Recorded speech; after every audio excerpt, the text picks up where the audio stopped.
ವನರೋತ್ತಮಂ ದೇವೇಂ ಸರಸ್ವತೀಂ ಜ್ಞಾತಂ ತಥೋ ಜಯಮುದೇರಯೇತು. ಇಂದಿನ ಸಂಚಿಕೆಯಲ್ಲಿ ಶಕಟವನ್ನ ಮಗುವೇ ಬೇಡಿಸ್ತು ಅಂತ ಕಾಲ ಕರೆಯೋದಾಗ ಯಾರು ನಂಬಲಿಲ್ಲ. ಯಾಕೆಂದ್ರೆ ಆ ಮಗುವಿಗೆ ಅಷ್ಟೆಲ್ಲ ಸಾಮರ್ಥ್ಯ ಇದೆಯಾ ಅಂತ ಎಲ್ಲರಿಗೂ ಆ ಮಾತಿನ ಮೇಲೆ ನಂಬಿಕೆ ಬರ್ಲಿಲ್ಲ. ಆ ಸಂದರ್ಭದಲ್ಲಿ ಅಳ್ತಾನೆ ಇದ್ದಾನೆ ಮಗ ಯಾವುದೋ ಗ್ರಹ ತೊಂದರೆ ಆಗಿರ್ಬೇಕು, ಚೇಷ್ಟೆ ಆಗಿರ್ಬೋದು ಅಂತ ಬ್ರಾಹ್ಮಣರಿಂದ ಯೋಗ್ಯ ರೀತಿಯಲ್ಲಿ ಶಕ್ತಿ ವಾಸನವನ್ನು ಮಾಡಿಸಿ ಹಾಲನ್ನ ಕುಡಿಸಿದ್ರು. ಮತ್ತೆ ಆ ಬಿಟ್ಟು ಹೋಗಿತ್ತಲ್ಲ ಆ ಗಾಡಿ ಎಲ್ಲವನ್ನೂ ಸಹ ಮೊದಲು ಹೊರಗೆ ಏನೇನು ತೊಂದರೆ ಬರ್ತಾ ಇದೆಯೋ ಅದಕ್ಕೆಲ್ಲವೂ ಸಹ ಪರಿಹಾರದ ರೀತಿಯಲ್ಲಿ ಹೋಮಗಳನ್ನೆಲ್ಲ ಮಾಡಿ ಭಗವಂತನನ್ನ ಪೂಜಿಸಿ ಅದನ್ನು ಆ ಸಾಮಾನ್ಯ ಇಟ್ಟಂತಹ ಗಾಡಿಯನ್ನು ಸಹ ಅದಕ್ಕೂ ಸಹ ಪ್ರೋಕ್ಷಣೆ ಮಾಡಿ ಎಲ್ಲವನ್ನು ವ್ಯವಸ್ಥಿತ ರೀತಿಯಲ್ಲಿ ಇತ್ತು. ನಂದಗೋಪುರ ಒಂದು ನಂಬಿಕೆ ಇತ್ತು. ಏನಂದ್ರೆ ಯಾರು ಇನ್ನೊಬ್ಬರಲ್ಲಿ ತಪ್ಪನ್ನು ಹುಡುಕೋದಿಲ್ಲ ಅಥವಾ ಅಲ್ಲ, ತಪ್ಪನ್ನು ಹುಡುಕದೆ ಸುಳ್ಳು ಹೇಳದೆ ಅಹಂಕಾರ, ಈರ್ಷೆ, ಹಿಂಸೆ ಇವುಗಳನ್ನೆಲ್ಲ ಪೂರ್ತಿಯಾಗಿ ಬಿಟ್ಟು ಬಿಟ್ಟಿರ್ತಾರೋ, ಮತ್ತೆ ನಾನು ಎನ್ನುವಂತಹ ಅಭಿಮಾನವನ್ನು ಸಹ ಯಾರು ತೋರಿಸೋದಿಲ್ವೋ ಅಂತಹ ಸತ್ಯವನ್ನೇ ಸ್ವಭಾವವನ್ನಾಗಿ ಹೊಂದಿರುವಂತಹ ಬ್ರಾಹ್ಮಣರ ಆಶೀರ್ವಾದ ಯಾವತ್ತೂ ಸಹ ಫಲರಹಿತವಾಗೋದಿಲ್ಲ ಎನ್ನುವ ಭಾವ ಆತನಿಗೆ ಬಹಳ ಇತ್ತು. ಹಾಗೆ ಅದು ಇಚ್ಛಿದ್ರಿಂದಲೇ ಆತ ಮಗವನ್ನ ಎತ್ಕೊಂಡು ಹೋಗಿ ಬ್ರಾಹ್ಮಣ ಶ್ರೇಷ್ಠರಿಂದ ಮಂತ್ರದ ಪೂರ್ವಕ ನೀರನ್ನ ಅಂದ್ರೆ ಜಲವನ್ನ ಸೇತನೆ ಮಾಡಿಸಿದ, ಅಭಿಷೇಕ ಮಾಡಿಸಿದ.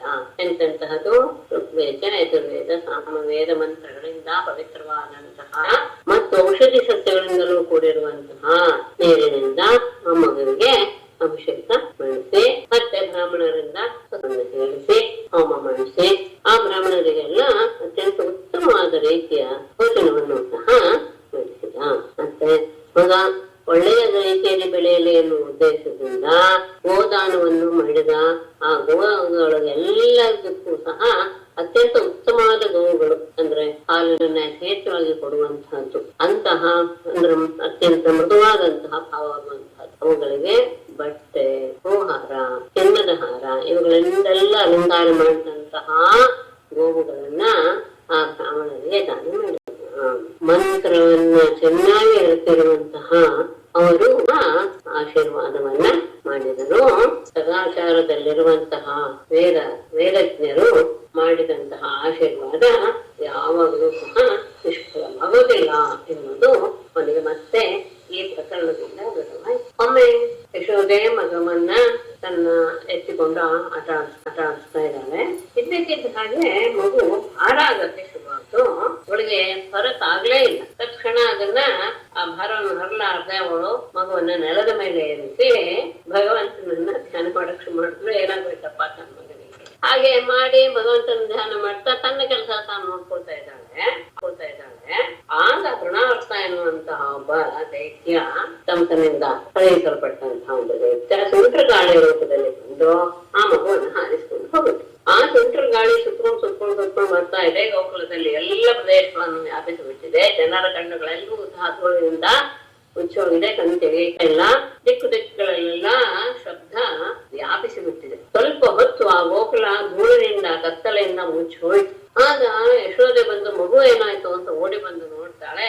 ಮಗುವನ್ನ ಎಣ್ಣೆ ಕೂಸಿದ್ಲು, ಅಲ್ಲೇ ಮಗು ಕಾಣಲಿಲ್ಲ. ಆ ತೃಣಾವರ್ತ ಎಲ್ಲ ಕಡೆ ಆ ಸುಂಟ್ರ ಗಾಳಿಯನ್ನು ಬೀಸಿ ಎಲ್ಲ ಕಡೆ ಮರಳನ್ನ ಹರಡು ಬಿಟ್ಟಿದ್ರಿಂದ ಅದರಿಂದ ಎಲ್ಲರಿಗೂ ಸಹ ಹಿಂಸೆ ಆಗ್ಬಿಟ್ಟಿದೆ. ದೇಹಕ್ಕೂ ಕಣ್ಕೂ ಎಲ್ಲದಕ್ಕೂ ಬರ್ತಾ ಇದೆ ಮರಳಿನ ವೇದನೆ. ಎಲ್ಲರೂ ಒದ್ದಾಡಿ ಬಿಟ್ರು. ಒಬ್ಬನಿಗೂ ಸಹ ತನ್ನನ್ನು ನೋಡ್ಕೊಳ್ಳೋದು ಇನ್ನೊಬ್ಬರು ನೋಡ್ಕೊಳ್ಳೋದು ಯಾವುದೂ ಸಹ ಸಾಧ್ಯವಾಗ್ಲಿಲ್ಲ. ಹಾಗೆ ಆದಾಗ ಯಶೋದೆ ತನ್ನ ಮಗುವನ್ನು ಕಾಣದೆ ಅವಳು ಅಂದ್ರೆ ಸ್ವಲ್ಪ ಕಡಿಮೆ ಪ್ರಭಾವ, ಮಗುವನ್ನು ಕಾಣದೆ ಅವಳಿಗೆ ಬಹಳ ದುಃಖವಾಗಿ ಹೋಯ್ತು. ಓಡಾಡಕ್ಕೆ ಶುರು ಮಾಡ್ಬಿಟ್ರು. ಅವಳು ಓಡಾಡ್ತಾ ಇರೋದು ನೋಡಿ ಗೋಪಿಯರೆಲ್ಲ ಓಡ್ ಬಂದರು. ಎಲ್ಲ ಕಡೆ ಸ್ವಲ್ಪ ಕಡಿಮೆ ಆಗ್ತಾ ಇದೆ ಬಿರುಗಾಳಿಯ ಅಬ್ಬರ. ಎಲ್ಲ ಕಡೆ ಹುಡುಕ್ತಾರೆ, ಎಲ್ಲರೂ ಸಹ ಸಿಗ್ಲಿಲ್ಲ. ಎಲ್ಲರಿಗೂ ದುಃಖ ಆವರಿಸಿ ಬಿಡ್ತು. ಎಲ್ಲರೂ ಮಾಡ್ಬಿಟ್ರು. ಈ ಕಡೆ ಬಿರುಗಾಳಿ ಸುಂಟ್ರ ಗಾಳಿ ಆಗಿ ಬಂದಂತಹ ತೃಣಾವರ್ತ ತಕ್ಷಣ ನಡ್ಕೊಂಡು ಹೋದ. ಆಗ್ಲೇ ಅವನ ಆರಂಭದಲ್ಲಿಯೇ ಅವನು ಭಾರವಾಗ್ಬಿಟ್ಟಿದ್ದಾನೆ. ಯಾಕಂದ್ರೆ ತಾಯಿಯ ಕೈಲಿದ್ದಾಗಲೇ ಭಾರವನ್ನು ಆಗ್ಬಿಟ್ಟಿದ್ದಾನೆ. ಆದ್ರೂ ಸಹ ಎತ್ಕೊಂಡು ಹೋದ. ಆದರೆ ಆ ಭಾರ ತಡಿಲಾರದೆ ಅವನಿಗೆ ವೇಗದಿಂದ ಹೋಗಕ್ಕೆ ಆಗ್ಲಿಲ್ಲ. ಅವನು ಇನ್ನೂ ಬೆಳಿತಾನೆ ಇದ್ದಾನೆ ಕೃಷ್ಣ ಭಾರದಿಂದ. ಅವನು ಹೊತ್ಕೊಂಡು ಹೋಗಕ್ಕೆ ಆಗ್ಲಿಲ್ಲ. ಈ ಮಗುವಿನ ಭಾರವನ್ನು ಸಹಿಸಲಾರದೆ ಯಾವ್ದೋ ದೊಡ್ಡ ಬಂಡೆಯನ್ನು ನಾನು ಎತ್ಕೊಂಡ್ಬಿಟ್ಟೆ ಅನ್ಕಾಣುತ್ತೆ ಅನ್ಕೊಂಡು ಅದನ್ನ ಕೆಳಗೆ ಹಾಕಕ್ಕೆ ಪ್ರಯತ್ನ ಪಟ್ಟ. ಆದರೆ ಅಷ್ಟರಲ್ಲಿ ಆ ಮಗು ಆ ತೃಣಾವರ್ತನ ಗಂಟಲನ್ನ ಗಟ್ಟಿಯಾಗಿ ಹಿಡ್ಕೊಂಡ್ ಬಿಟ್ಟಿದ್ರಿಂದ ಅವನನ್ನ ಬಿಡಕ್ಕೂ ಆಗ್ಲಿಲ್ಲ, ತಳ್ಳಕ್ಕೂ ಆಗ್ಲಿಲ್ಲ. ಕತ್ತು ಹಿಡ್ಕೊಂಡ್ಬಿಟ್ಟಿದ್ರಿಂದ ಅವನಿಗೆ ಉಸಿರಾಟಕ್ಕೆ ತೊಂದರೆ ಆಗಿ ಅವನು ಒಂದು ರೀತಿಯಾದಂತಹ ಮರಣದ ಅವಸ್ಥೆಯನ್ನ ಹೊಂದಿಬಿಟ್ಟಿದ್ದ.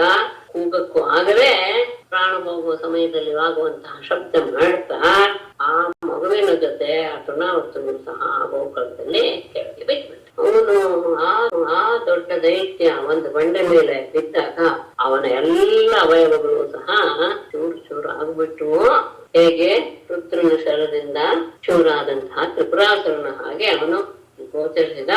ಎಲ್ಲ ಗೋಪಿಯರು ಓಡ್ ಬಂದು ಆ ದೃಶ್ಯವನ್ನು ನೋಡ್ತಾರೆ.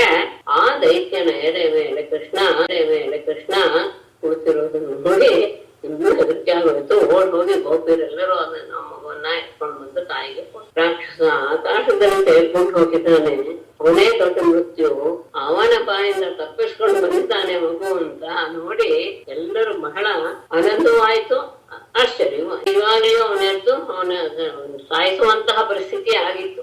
ಆದರೂ ಬಾಲಕ ಏನೂ ತೊಂದರೆ ಆಗದೆ ಬಂದಲ್ಲ. ಅಷ್ಟೇ ಅಲ್ಲ, ಇನ್ನೊಬ್ಬರಿಗೆ ತೊಂದರೆ ಕೊಡಕ್ಕೆ ಹೋದಂತಹ ಆ ರಾಕ್ಷಸ ತನ್ನ ಪಾಪಕ್ಕೆ ತಾನೇ ಬಲಿಯಾದ. ಹಾಗೆ ಎಲ್ಲರಲ್ಲಿಯೂ ಸಮಭಾವವನ್ನು ಹೊಂದಿರುವಂತಹ ಸಜ್ಜನಿಗೆ ಯಾವುದೇ ಇರೋದಿಲ್ಲ ಅಂತ ಹೇಳಿ ಅವರೆಲ್ಲ ಮನಸ್ಸಲ್ಲಿ ಅನ್ಕೋತಾರೆ, ನಾವು ನಿಜವಾಗಿಯೂ ಎಂತೆಂತಹ ತಪಸ್ಸು ಮಾಡಿರ್ಬೋದು, ಹಿಂದಿನ ದಿನದಲ್ಲಿ ವಿಷ್ಣುವಿನ ಆರಾಧನೆಯನ್ನು ನಡೆಸಿದೀವೇನೋ, ಪೂರ್ತ ಇಷ್ಟ ಅಂದ್ರೆ ಬಾಬಿ ನಿರ್ಮಾಣ, ಪಂಚಯಜ್ಞಾದಿ ಹೋಮಗಳು ಇವುಗಳನ್ನೆಲ್ಲಾ ಮಾಡಿರ್ಬೋದು. ನಾವು ಪ್ರಾಣಿದಯಗೂ ಇರ್ಬೋದು. ನಮ್ಮಲ್ಲಿ ಮೃತ್ಯುವಿಗೆ ಇನ್ನೇನು ಮೃತ್ಯು ಆಗುವಂತಹ ಸಂದರ್ಭದಲ್ಲಿ ಬಂದಂತಹ ಕ್ಷೇಮವಾಗಿ ಬಂದಂತಹ ಈ ಬಾಲಕ ಎಲ್ಲರನ್ನು ಸಂತೋಷಪಡಿಸ್ತಾ ಇದ್ದಾನೆ ಅಂದ್ರೆ ಇದೇ ಕಾರಣ ಇರಬೇಕು. ಈ ರೀತಿಯಾಗಿ ಅನೇಕ ಅದ್ಭುತಗಳು ಗೋಕುಲದಲ್ಲಿ ನಡೀತಾ ಇದೆ. ಇದನ್ನ ನೋಡ್ತಾ ಇದ್ದಂತ ನನಗೆ ವಸುದೇವನ ಮಾತು ನಿಜವಾಗ್ಲೂ ಸತ್ಯ ಅಂತ ಮತ್ತೆ ಮತ್ತೆ ಮನಸ್ಸಿನಲ್ಲಿ ಭಾವ ಆಗ್ತಾ ಇತ್ತು.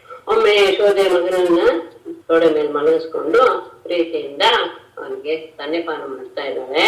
ಆ ಮಗು ಪೂರ್ತಿಯಾಗಿ ಎಲ್ಲ ಕುಡಿದ ಮೇಲೆ ಮಗುವಿಗೆ ಆನಂದವಾಯ್ತು.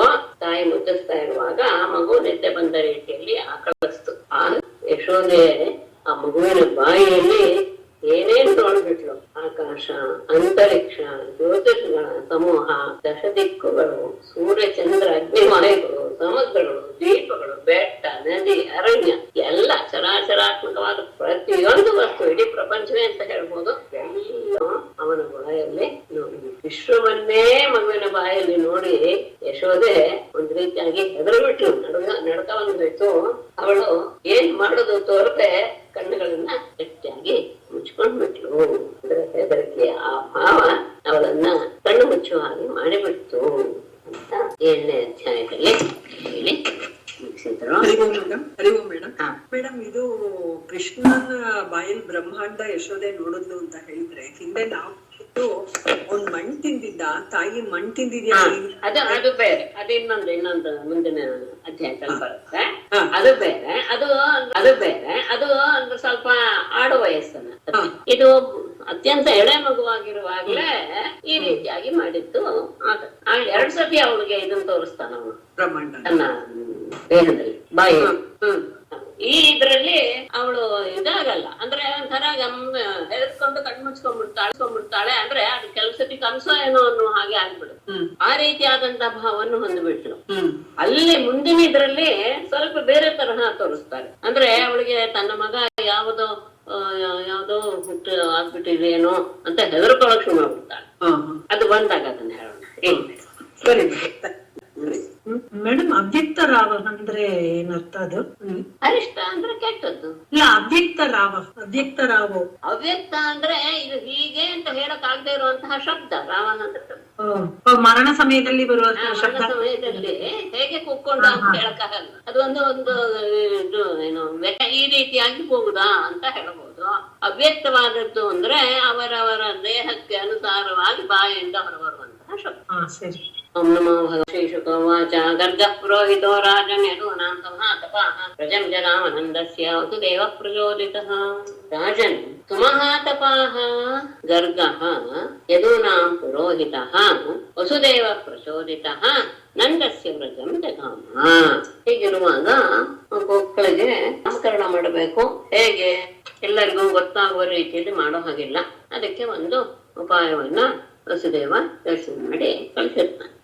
ರಾಜನೇ ಸುಮಹಾತಪಾಹ ಗರ್ಗಃ, ಅತ್ಯಂತ ಪವಿತ್ರರಾದ ಮಹಾತಪಸ್ವಿಗಳಾದಂತಹ ಗರ್ಗಮುನಿಯು ಯದೂನಾಂ ಪುರೋಹಿತಃ, ಇದೆಲ್ಲ ಪುರೋಹಿತನಾದಂತಹ ಅಂತ ವಸುದೇವ ಪ್ರಚೋದಿತ, ವಸುದೇವನಿಂದ ಪ್ರೇರಣೆಗೆ ಒಳಗಾಗಿ ನಂದಸ್ಯ ವ್ರಜಂ ಜಗಾಮ, ನಂತನ ವ್ರಜ ಗೋಕುಲಕ್ಕೆ ಅವರು ಆಗಮಿಸಿದರು. ವಸುದೇವ ಹೇಳಿ ಕಳಿಸಿದ್ದ.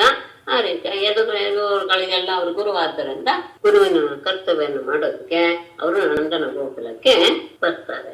ಗರ್ಗರು ಜ್ಯೋತಿಷದಲ್ಲಿ ಅತ್ಯಂತ ಪ್ರಮುಖವಾದಂತಹ ಸ್ಥಾನವನ್ನು ಹೊಂದಿದವರು. ಅತ್ಯಂತ ಅವರು ಹೇಳ್ತಾರೆ, ಒಂದ್ ಕಡೆ ನನಗೆ ಶಿವನೇ 10 ಪ್ರಕಾರವಾದಂತಹ ಜ್ಯೋತಿಷ್ಯದ ವಿಷಯವನ್ನು ನನಗೆ ತಿಳಿಸ್ಕೊಟ್ಟ ಅಂತ ಗರ್ಗರು ಹೇಳ್ತಾರೆ. ಅದಂತಹ ಜ್ಯೋತಿಷ್ಯದ ಜ್ಞಾನ ಇಂತಹ ಇದ್ದವರು ಗರ್ಗರು. ತಂ ದೃಷ್ಟ್ವಾ ಪರಮಪ್ರೀತಃ ಪ್ರತ್ಯುತ್ಥಾಯ ಕೃತಾಂಜಲಿಃ ಆನರ್ಚ ಅಧೋಕ್ಷಜದಿಯ ಪ್ರಣಿಪಾತ ಪುರಸ್ಸರಂ. ತಂ ದೃಷ್ಟ್ವಾ ಪರಮಪ್ರೀತಃ ಪ್ರತ್ಯುತ್ಥಾಯ ಕೃತಾಂಜಲಿಃ ಪ್ರಣಿಪಾತ ಪುರಸ್ಸರಂ ಅಧೋಕ್ಷಜದಿಯ ಆನರ್ಚ.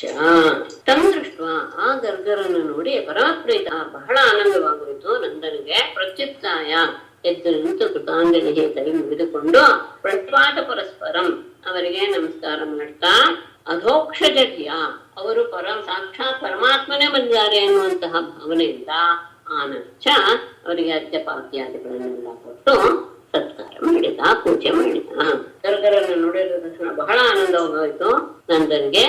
ಅವನು ಸಡಗರದಿಂದ ಎದ್ದು ಕೈ ಮುಗಿದುಕೊಂಡು ನಮಸ್ಕಾರ ಮಾಡ್ತಾ ಸಾಕ್ಷಾತ್ ಭಗವಂತನೇ ಬಂದಿದ್ದಾನೆ ಎನ್ನುವಂತಹ ಭಾವನೆಯಿಂದ ಅವರನ್ನ ಅರ್ಘ್ಯಪಾದ್ಯಾದಿಗಳಿಂದ ಸತ್ಕಾರ ಮಾಡಿದ. ಸುಭವಿಷ್ಟಂ ಕೃತಾದಿತ್ಯಂ ಗಿರಾಸು ಮೃತಯಾ ಮುನಿಂ ನಂದಯಿತ್ವಾ ಬ್ರವೀತ್ ಬ್ರಹ್ಮನ್ ಪೂರ್ಣಸ್ಯ ಗರ್ವಾಮಕಿಂ. ಅದ್ಭುತವಾದ ಮಾತು ಕೊನೆಯ ಪದ. ಕೃತಾದಿತ್ಯಂ ಸೂಪವಿಷ್ಟಂ ಮುನಿಂ ಸೂನೃತಯಾ ಗಿರಾ ನಂದಯಿತ್ವಾ ಅಬ್ರವೀತ್ ಬ್ರಹ್ಮನ್ ಪೂರ್ಣಸ್ಯ ಕಿಂ ಕರವಾಮ. ಕೃತಾತಿಥ್ಯಂ, ಸತ್ಕಾರಗಳೆಲ್ಲ ಆಯ್ತು. ಸೂಪವಿಷ್ಟಂ, ಸುಖವಾಗಿ ಕುಳಿತಿದ್ದಾರೆ ಅಂತಹ ಮುನಿಂ ಗರ್ಗಮುನಿಯನ್ನ ಸೂನೃತಯಾಗಿರ, ಬಹಳ ಮೃದುವಾದ ಮಾತುಗಳಿಂದ ನಂದಯಿತ್ವ, ಸಂತೋಷಪಡಿಸಿ ಅಬ್ರವೇ, ಮುಂದೆ ಮಾತನ್ನು ಹೇಳ್ತಾನೆ. ಬ್ರಹ್ಮನ್, ಪೂಜ್ಯರೇ, ಪೂರ್ಣಸ್ಯ, ಪರಿಪೂರ್ಣರಾದ, ಅಂದ್ರೆ ನಿಮಗೆ ಯಾವ ಬಯಕೆಯೂ ಇಲ್ಲದೆ ಇದ್ದಂಥವರು ಪರಿಪೂರ್ಣರಾದ ನಿಮಗೆ ಕಿಂ ಕರ್ವಾಮ, ನಾನು ಏನು ಮಾಡಲಿ.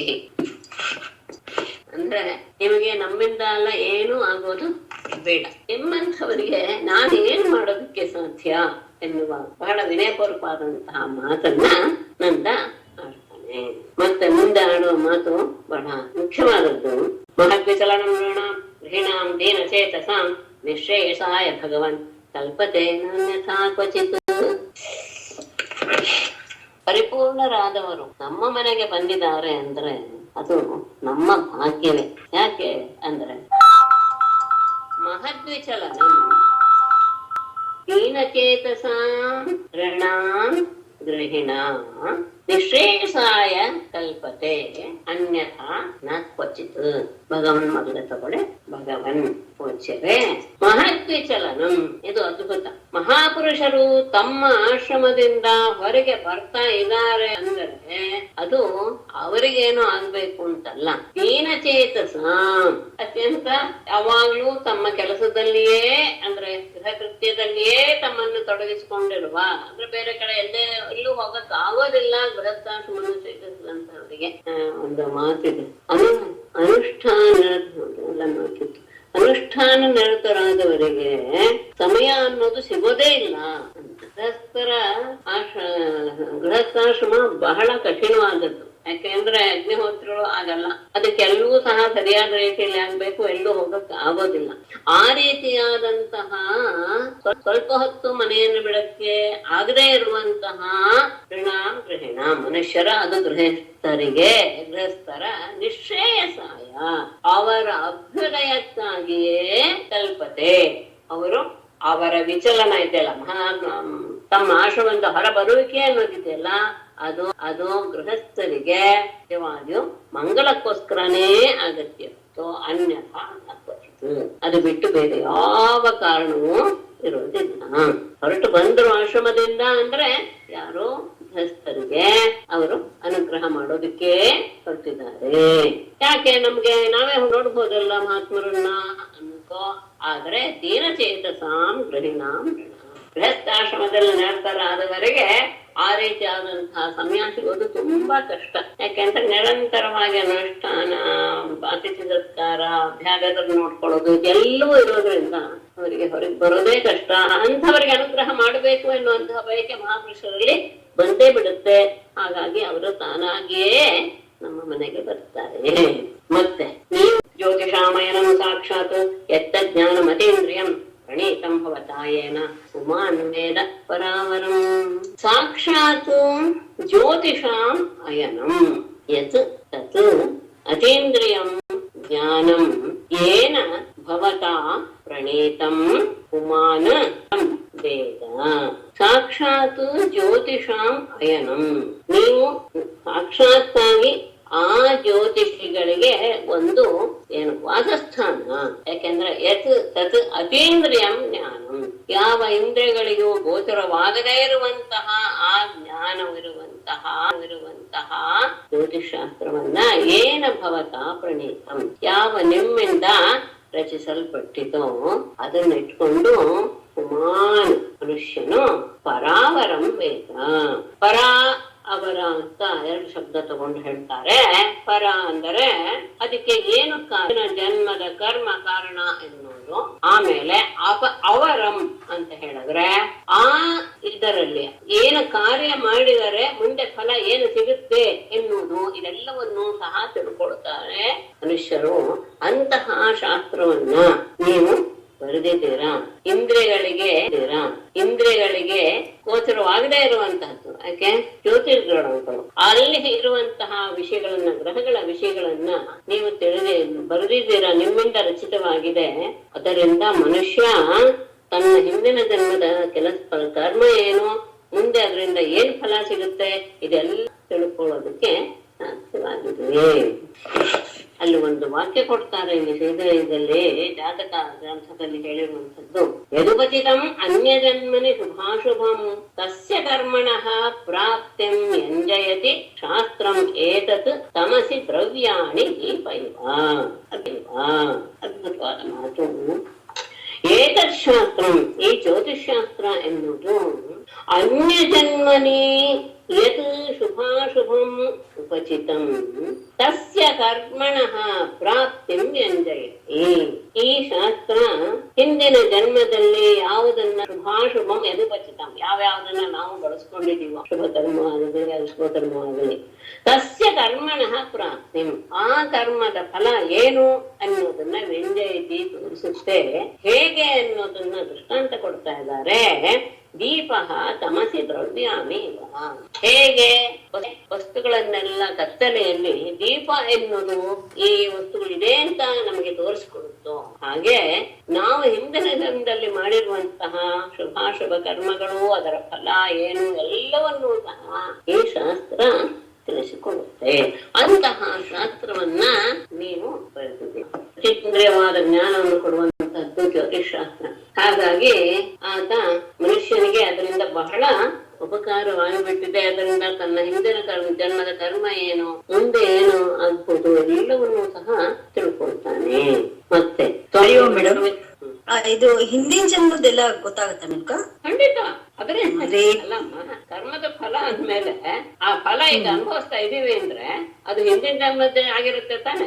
ಆಗಿರುತ್ತೆ. ಆದ್ರೆ ಹಿಂದಿನ ಜನ್ಮದಲ್ಲಿ ಏನೇನು ಮಾಡಿದ್ರೆ ಹೀಗೆ ಆಗತ್ತೆ ಅನ್ನೋ ಜ್ಞಾನ ಬಂದಿರ್ಬೇಕು ತಾನೆ ಹೇಳುವವರಿಗೆ. ಯಾವ ಇದು ಕೆಲಸ ಮಾಡಿದ್ರೆ ಈ ಜನ್ಮದಲ್ಲಿ ಏನೇನ್ ಫಲ ಸಿಗುತ್ತೆ ಅನ್ನೋದು ಜ್ಯೋತಿಷಾಸ್ತ್ರದಲ್ಲೇ ನಮ್ಗೆ ಗೊತ್ತಾಗೋದು. ಸುಮ್ನೆ ಅಲ್ಲ. ಅದೇ ಒಂದು ವಿಶೇಷ ಇದೆ. ಯಾವ ಜನ್ಮದಲ್ಲಿ ನಾವು ಅಂದ್ರೆ ಯಾವ ಹಿಂದಿನ ಜನ್ಮದಲ್ಲಿ ನಾವು ಯಾರ್ಯಾರಿಗೆ ಏನೇನು ತೊಂದರೆ ಕೊಟ್ಟುವೋ ಆ ರೀತಿಯ ತೊಂದರೆಗಳನ್ನೆಲ್ಲ ನಾವು ಈ ಜನ್ಮದಲ್ಲಿ ಗಮನಿಸಿ ಅದದೇ ಸಮಯದಲ್ಲಿ ಹೊಂದುತ್ತೀವಿ.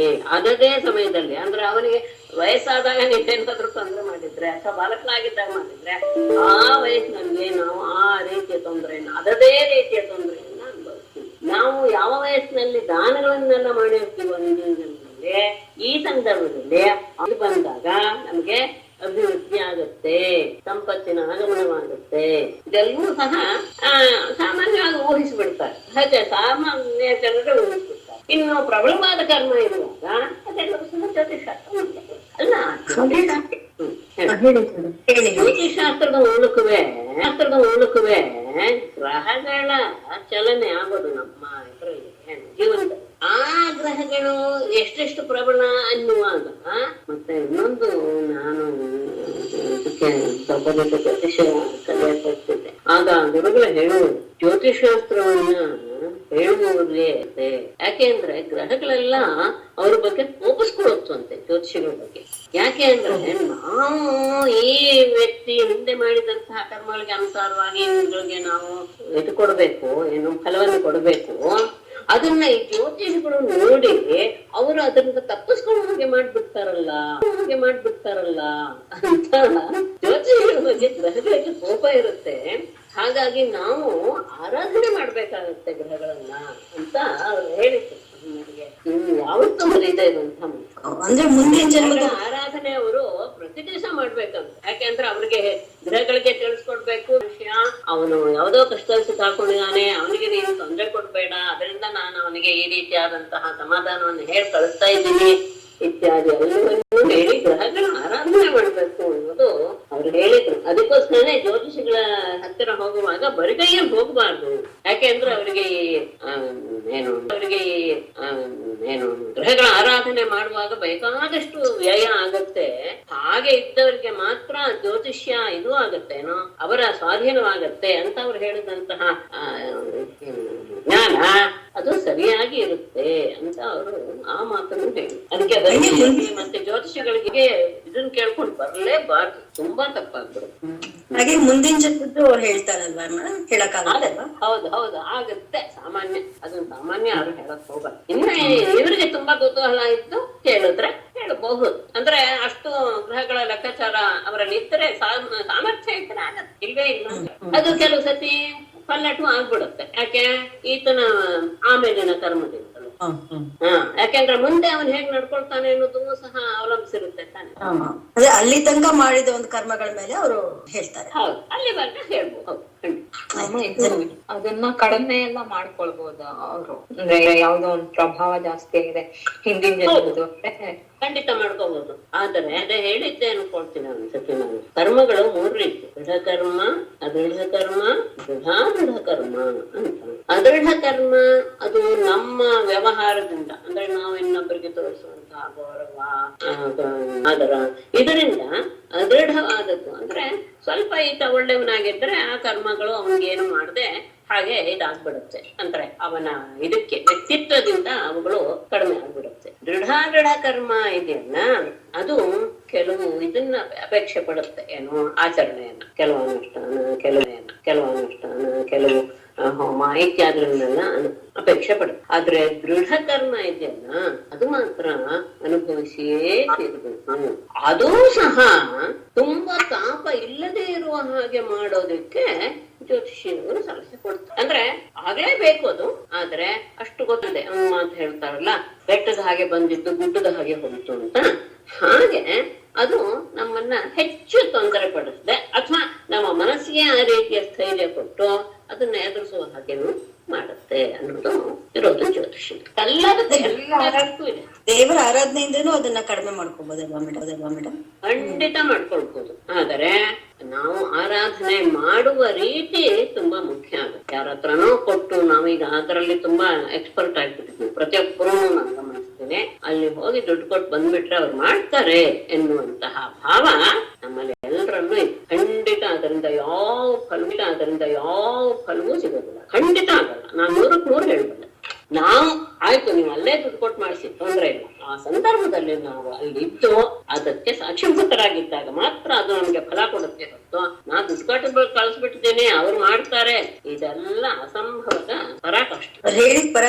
ನಾನು ದುಡ್ಡು ಕಳಿಸ್ಬಿಟ್ಟಿದ್ದೇನೆ, ನಮ್ಗೆ ಹೋಗಕ್ಕಾಗ್ತಾ ಇಲ್ಲ, ಅವ್ರು ಮಾಡ್ತಾರೆ, ಅಲ್ಲ ಮಾಡ್ಬೋದೇನು, ನಾನು ಇಲ್ಲ ಅಂತ ಹೇಳಲ್ಲ. ಆದ್ರೆ ನನಗೆ ಅದು ಫಲ ಕೊಡುತ್ತೆ ಅಂತ ನಾನ್ ಮಾತ್ರ 100% ನಮ್ದೇ. ನಮಗೆ ಶ್ರದ್ಧೆ ಇಲ್ಲ, ಅವ್ರಿಗೆ ಹೆಂಗಿರುತ್ತೆ ಶ್ರದ್ಧೆ? ಅಲ್ಲ ದುಡ್ಡುಗೋಸ್ಕರ ಮಾಡ್ಬೋದು, ಮಾಡಲ್ಲ ನಾನು ಹೇಳಲ್ಲ. ಆದ್ರೆ ಪರಿಪೂರ್ಣವಾದ ಫಲ ನಮ್ಗೆ ಸಿಗಕ್ಕೆ ಸಾಧ್ಯವೇ? ನಮ್ಮ ಕಷ್ಟ ದೂರ ಮಾಡ್ಕೊಳ್ಳೋಕೆ ನಾವು ದೂರದಲ್ಲಿ ಇದ್ಕೊಂಡು ಯಾರೋ ಮಾಡ್ತಾರೆ ಅಂತ ಬಯಸೋದಾದ್ರೂ ಸರಿನಾ? ಸ್ವತಃ ಖುದ್ದಾಗಿ ಅಲ್ಲಿ ನಿಂತ್ಕೊಂಡು ಅಲ್ಲೇ ಮಾಡಿಸಿ. ಯಾಕಂದ್ರೆ ನಮ್ಗೆ ಎಲ್ರಿಗೂ ಎಲ್ಲರ ಕಡೆ ನಮ್ಮನೆಗೆ ಬಂದ್ ಮಾಡಕ್ಕಾಗಲ್ಲ, ನಮ್ಮೆಲ್ಲ ಮಾಡಿಸ್ಕೊಳಕ್ಕಾಗಲ್ಲ, ಅದು ಒಪ್ತೀನಿ. ಆದ್ರೆ ಆ ಸಂದರ್ಭದಲ್ಲಿ ನಾವು ನಿಂತು ಅದಕ್ಕೆ ಸಾಕ್ಷೀಭೂತರಾಗಿ ಇದ್ದಾಗ ಮಾತ್ರ ಹೋಗ್ತಾರೆ. ಅವರು ಹೇಗೆ ಮಾಡ್ತಿದ್ರು ಪರ ಇಲ್ಲ, ನಾವು ಆ ಕ್ರಿಯೆಯಲ್ಲಿ ಭಾಗವಹಿಸಿದ್ದೀವಿ ಅಂದ್ರೆ, ನಮ್ಮ ಮನಸ್ಸು ದೇಹ ಆಗಿದೆ ಅಂದ್ರೆ ಖಂಡಿತ ಅದು ನಮ್ಗೆ ಫಲ ಕೊಡುತ್ತೆ. ನನ್ನ ಚಿಂತನೆ. ಏನೇನು ಅನುಭವ ಆಗಿರ್ಬೋದು ಗೊತ್ತಿಲ್ಲ. ಮೇಡಮ್, ಒಂದ್ ಪ್ರಶ್ನೆ. ನೀವ್ ಹೇಳಿದ್ರಲ್ಲ, ನಾವು ಅನುಭವಿಸೋದೆಲ್ಲ ಹಿಂದಿಂದು ಪ್ರಾರಬ್ಧ ಕರ್ಮನೆ ಅಂತ. ಸೊ ಇವಾಗ ನಾವು ಯಾರು ತೊಂದ್ರೆ ಮಾಡಿರ್ತೀವೋ ಅವರಿಂದನೇ ಬೇರೆ ಆಗುತ್ತೋ, ಅದ್ರ ಜನ್ಮ ಇದ್ದಾಗ ಬೇರೆ ಆಗತ್ತೆ, ಅಥವಾ ಬೇರೆಯವ್ರ ಮೂಲಕ ನಮ್ಗೆ ತೊಂದ್ರೆ ಆಗುತ್ತೆ? ಅದು ನೀವ್ ಹೇಗ್ ಮಾಡಿರ್ತೀರ ಅನ್ನೋದ್ರ ಮೇಲೆ ಡಿಪೆಂಡ್. ಅಲ್ಲ, ಏನೋ ಒಂದ್ ತೊಂದ್ರೆ ಒಬ್ಬರಿಂದ ತೊಂದ್ರೆ ಆದಾಗ ಅಂದ್ರೆ ನಾವು ಅವ್ರಿಗೆ ಹಿಂದೆ ಯಾವಾಗ್ಲಾರು ಮಾಡಿಲ್ಲ. ಇಲ್ಲ, ಅವರಿಂದಲೇ ನಿಮ್ಗೆ ಆಗೋದು ತೊಂದ್ರೆ. ಹೌದು, ಖಂಡಿತ. ಯಾವ ವ್ಯಕ್ತಿಗೆ ನೀವು ದ್ರೋಹ ಬಗೆದಿರ್ತೀರೋ ಅವರೇ ನಮ್ ಜೊತೆಗೆ ಇದ್ದುಕೊಂಡು ನಮಗೆ ಅದನ್ನ ಸಿಗೋ ಹಾಗೆ. ನಮ್ಮಲ್ಲಿ ಇರೋದೇ ಹಾಗೆ. ಈ ಸುಮ್ಮನೆ ನಾವು ಗಂಡ ಮಕ್ಕಳು ಹೆಂಡತಿ ಅನುಸಾರವಾಗಿ ಯಾರ್ಯಾರಿಂದ ಎಷ್ಟೆಷ್ಟು ಸುಖ ಎಷ್ಟೆಷ್ಟು ದುಃಖ ಅನುಭವಿಸಬೇಕೋ ಅಂಥವ್ರನ್ನೇ ಪರಮಾತ್ಮ ನಮ್ಮ ಜೊತೆಗೆ ಅಂದ್ರೆ ಹತ್ತಿರದವರಾಗಿ ಸೇರಿಸ್ತಾನೆ, ನಮ್ಮ ಸುತ್ತಮುತ್ತಲಿನವರ ಹಾಗೆ ಸೇರಿಸ್ತಾನೆ, ನಮ್ಮ ಬಂಧುಗಳಾಗಿ ಮಾಡ್ತಾನೆ. ಜ್ಞಾಪಕ ಇರ್ಲಿ. ಅವರೇ ನಮ್ಮ ಹತ್ರ ಬರುತ್ತು. ಅದೇನಿಲ್ಲ, ಕೆಲವು ಸತಿ ಮಧ್ಯದಲ್ಲೂ ಬಂದು ಯಾರೋ ಸೇರ್ಕೊಳ್ತಾರೆ. ಅದು ತೊಂದರೆ ಕೊಡಕ್ಕೂ ಸೇರ್ಕೊಳ್ತಾರೆ, ನಮ್ಮ ಉದ್ಧಾರ ಮಾಡಕ್ಕೂ ಸೇರ್ಕೊಳ್ತಾರೆ. ಅದೇ ಎರಡು. ಅವರು ಸಹ ಅಷ್ಟೇ. ನಮ್ಮ ಹಿಂದಿನ ಜನದಲ್ಲಿ ಅವ್ರೇನೋ ಆಗೇ ಇದ್ರು, ನಮಗೆ ಹಿತವಾದವ್ರು ಮಾಡ್ತಾರೆ, ಅವ್ರು ನಾವೇನೋ ಮಾಡಿದೀವಿ ಒಳ್ಳೇದು ಅಂತ ಅವ್ರಿಗೆ ಮೂಲಕ ನಮಗೆ ಒಳ್ಳೇದ. ಇಲ್ಲಂದ್ರೆ ಅವ್ರಿಗೇನೋ ನಾವು ದ್ರೋಹ ಮಾಡಿದೀವಿ ಅನ್ನೋದು ಅದು 100% ಸತ್ಯ. ಅದಕ್ಕೇನು ಅದೇ ಗುಣ ಏನಪ್ಪ ಪ್ರಸಿದ್ಧವಾದ ಶ್ಲೋಕ, ಗುಣಾನುಬಂಧ ರೂಪೇಣ ಪಶುಪತ್ನಿ ಸುತಾಲಯ. ಎಲ್ಲವೂ ಅಷ್ಟೇ ಹಣದಿಂದ ಹಿಡಿದು ನೀರಿಂದ ಹಿಡಿದು ಪ್ರತಿಯೊಂದು ಆಗ ಇಲ್ಲಿ ಒಂದು 9ನೇ ಶ್ಲೋಕ. ನೀವು ಮುಂದೆ ಹೇಳೋರು ಇದಾನೆ, ನಮ್ಮ ಮಕ್ಕಳಿಗೆ ನೀನು ನಾಮಕರಣ ಸಂಸ್ಕಾರ ಮಾಡ್ಬೇಕು, ಯಾಕೆ ಅನ್ನೋದಕ್ಕೆ ಮೊದಲೇ ಪೀಠಿಕೆಯಾಗಿ ಇದನ್ನ ಹೇಳಿದ ನಂದ ಅಂತ. ಆಗಬೇಕು ನನ್ನಿಂದ ತ್ವಮಿತ್ ಬ್ರಹ್ಮವಿದಾಂ ಶ್ರೇಷ್ಠ ಸಂಸ್ಕಾರಾಂ ಕರ್ತುಮರ್ಹಸಿ ಬಾಲಯೋರನಯೋರ್ನೂಣ ಜನ್ಮನ ಬ್ರಾಹ್ಮಣೋ ಗುರುಹು. ಇದು ಒಳ್ಳೆಯ ಮಾತು. ಬ್ರಹ್ಮವಿದಾಂ ಶ್ರೇಷ್ಠ ತ್ವಂ ಹಿ ಅನಯೋಃ ಬಾಲಯೋಃ ಸಂಸ್ಕಾರಾನ್ ಕರ್ತುಮರ್ಹಸಿ ಋಣಾಂ ಬ್ರಾಹ್ಮಣಃ ಜನ್ಮನ ಗುರುಹು. ಅದು ಚೆನ್ನಾಗಿ ಎಲ್ಲೂ ಹೇಗೆ ಒಂದಕ್ಕೊಂದು ಸೇರಿದೆ ಅನ್ನೋದು ಗಮನಿಸಿ. ವಸುದೇವ ಕಳಿಸಿದ್ದು ಇದೇ ಉದ್ದೇಶದಿಂದ, ಈತನ ಬಾಯಲ್ಲಿ ಬರ್ತಾ ಇರೋದು ಅದೇ ಉದ್ದೇಶದಿಂದ. ಅಷ್ಟೇ ಅಲ್ಲ, ಮುಂದೆ ಪ್ರಶ್ನೆ ಮಾಡ್ತಾನೆ, ಅಲ್ಲ ನಿಮ್ಮ ಕುಲಗುರು ಹತ್ರ ಮಾಡಿಸೋದಲ್ವೇ ಅಂತ ಪ್ರಶ್ನೆ ಬಂದಾಗ, ನೀವು ಇಂಥವರು ಇಂತಹ ಜ್ಯೋತಿಷಾಸ್ತ್ರ ಬರೆದವರು ಅಷ್ಟೇ ಅಲ್ಲ, ಬ್ರಾಹ್ಮಣರಾದವರು ಜನ್ಮದಿಂದಲೇ ಎಲ್ಲರಿಗೂ ಗುರುವಾಗುವಂತಹ ಸಾಮರ್ಥ್ಯವನ್ನು ಪಡೆದಿರ್ತಾರೆ ಅನ್ನೋದನ್ನು ಸಹ ಹೇಳೋದು ವಿಶೇಷ. ಬ್ರಹ್ಮವಿದಾಂ ಶ್ರೇಷ್ಠ ತ್ವಂ ಹಿ, ನೀವು ಬ್ರಹ್ಮಜ್ಞರಲ್ಲಿ ಶ್ರೇಷ್ಠರಾಗಿರುವವರಲ್ಲವೇ ಅಂತ. ಹಿ ಎನ್ನುವುದಿಲ್ಲ ನಿಶ್ಚಯ, ಬ್ರಹ್ಮಜ್ಞಾನಿಗಳಲ್ಲೆಲ್ಲ ನೀನು ಬಹಳ ಶ್ರೇಷ್ಠ. ಹಾಗಾಗಿ ಅನಯೋಹ ಬಾಲಯೋಹೋ, ನಮ್ಮ ಇಬ್ಬರು ಮಕ್ಕಳಿಗೂ ಸಹ ಸಂಸ್ಕಾರಾನ್ ಅಂದ್ರೆ ಇವನಿಗೂ ಅವರಿಗೆ ಬಲರಾಮನಿಗೂ ಮತ್ತು ಇವನು ಬಲರಾಮ ಆಮೇಲೆ ಆಗೋದು ಆ ಇಬ್ಬರು ಮಕ್ಕಳಿಗೂ ಸಹ ಸಂಸ್ಕಾರಾನ್ ಕರ್ತವ್ಯ, ಸಂಸ್ಕಾರಗಳನ್ನ ನೀವೇ ಮಾಡ್ಬೇಕು. ಯಾಕೆ ನಾನು ನಿನ್ನ ಕುಲಗುರು ಇಲ್ಲವೇ ಅಂದರೆ ಮನುಷ್ಯರಿಗೆ ಬ್ರಾಹ್ಮಣನೆಂಬುವನು ಜನ್ಮನಾದವನು.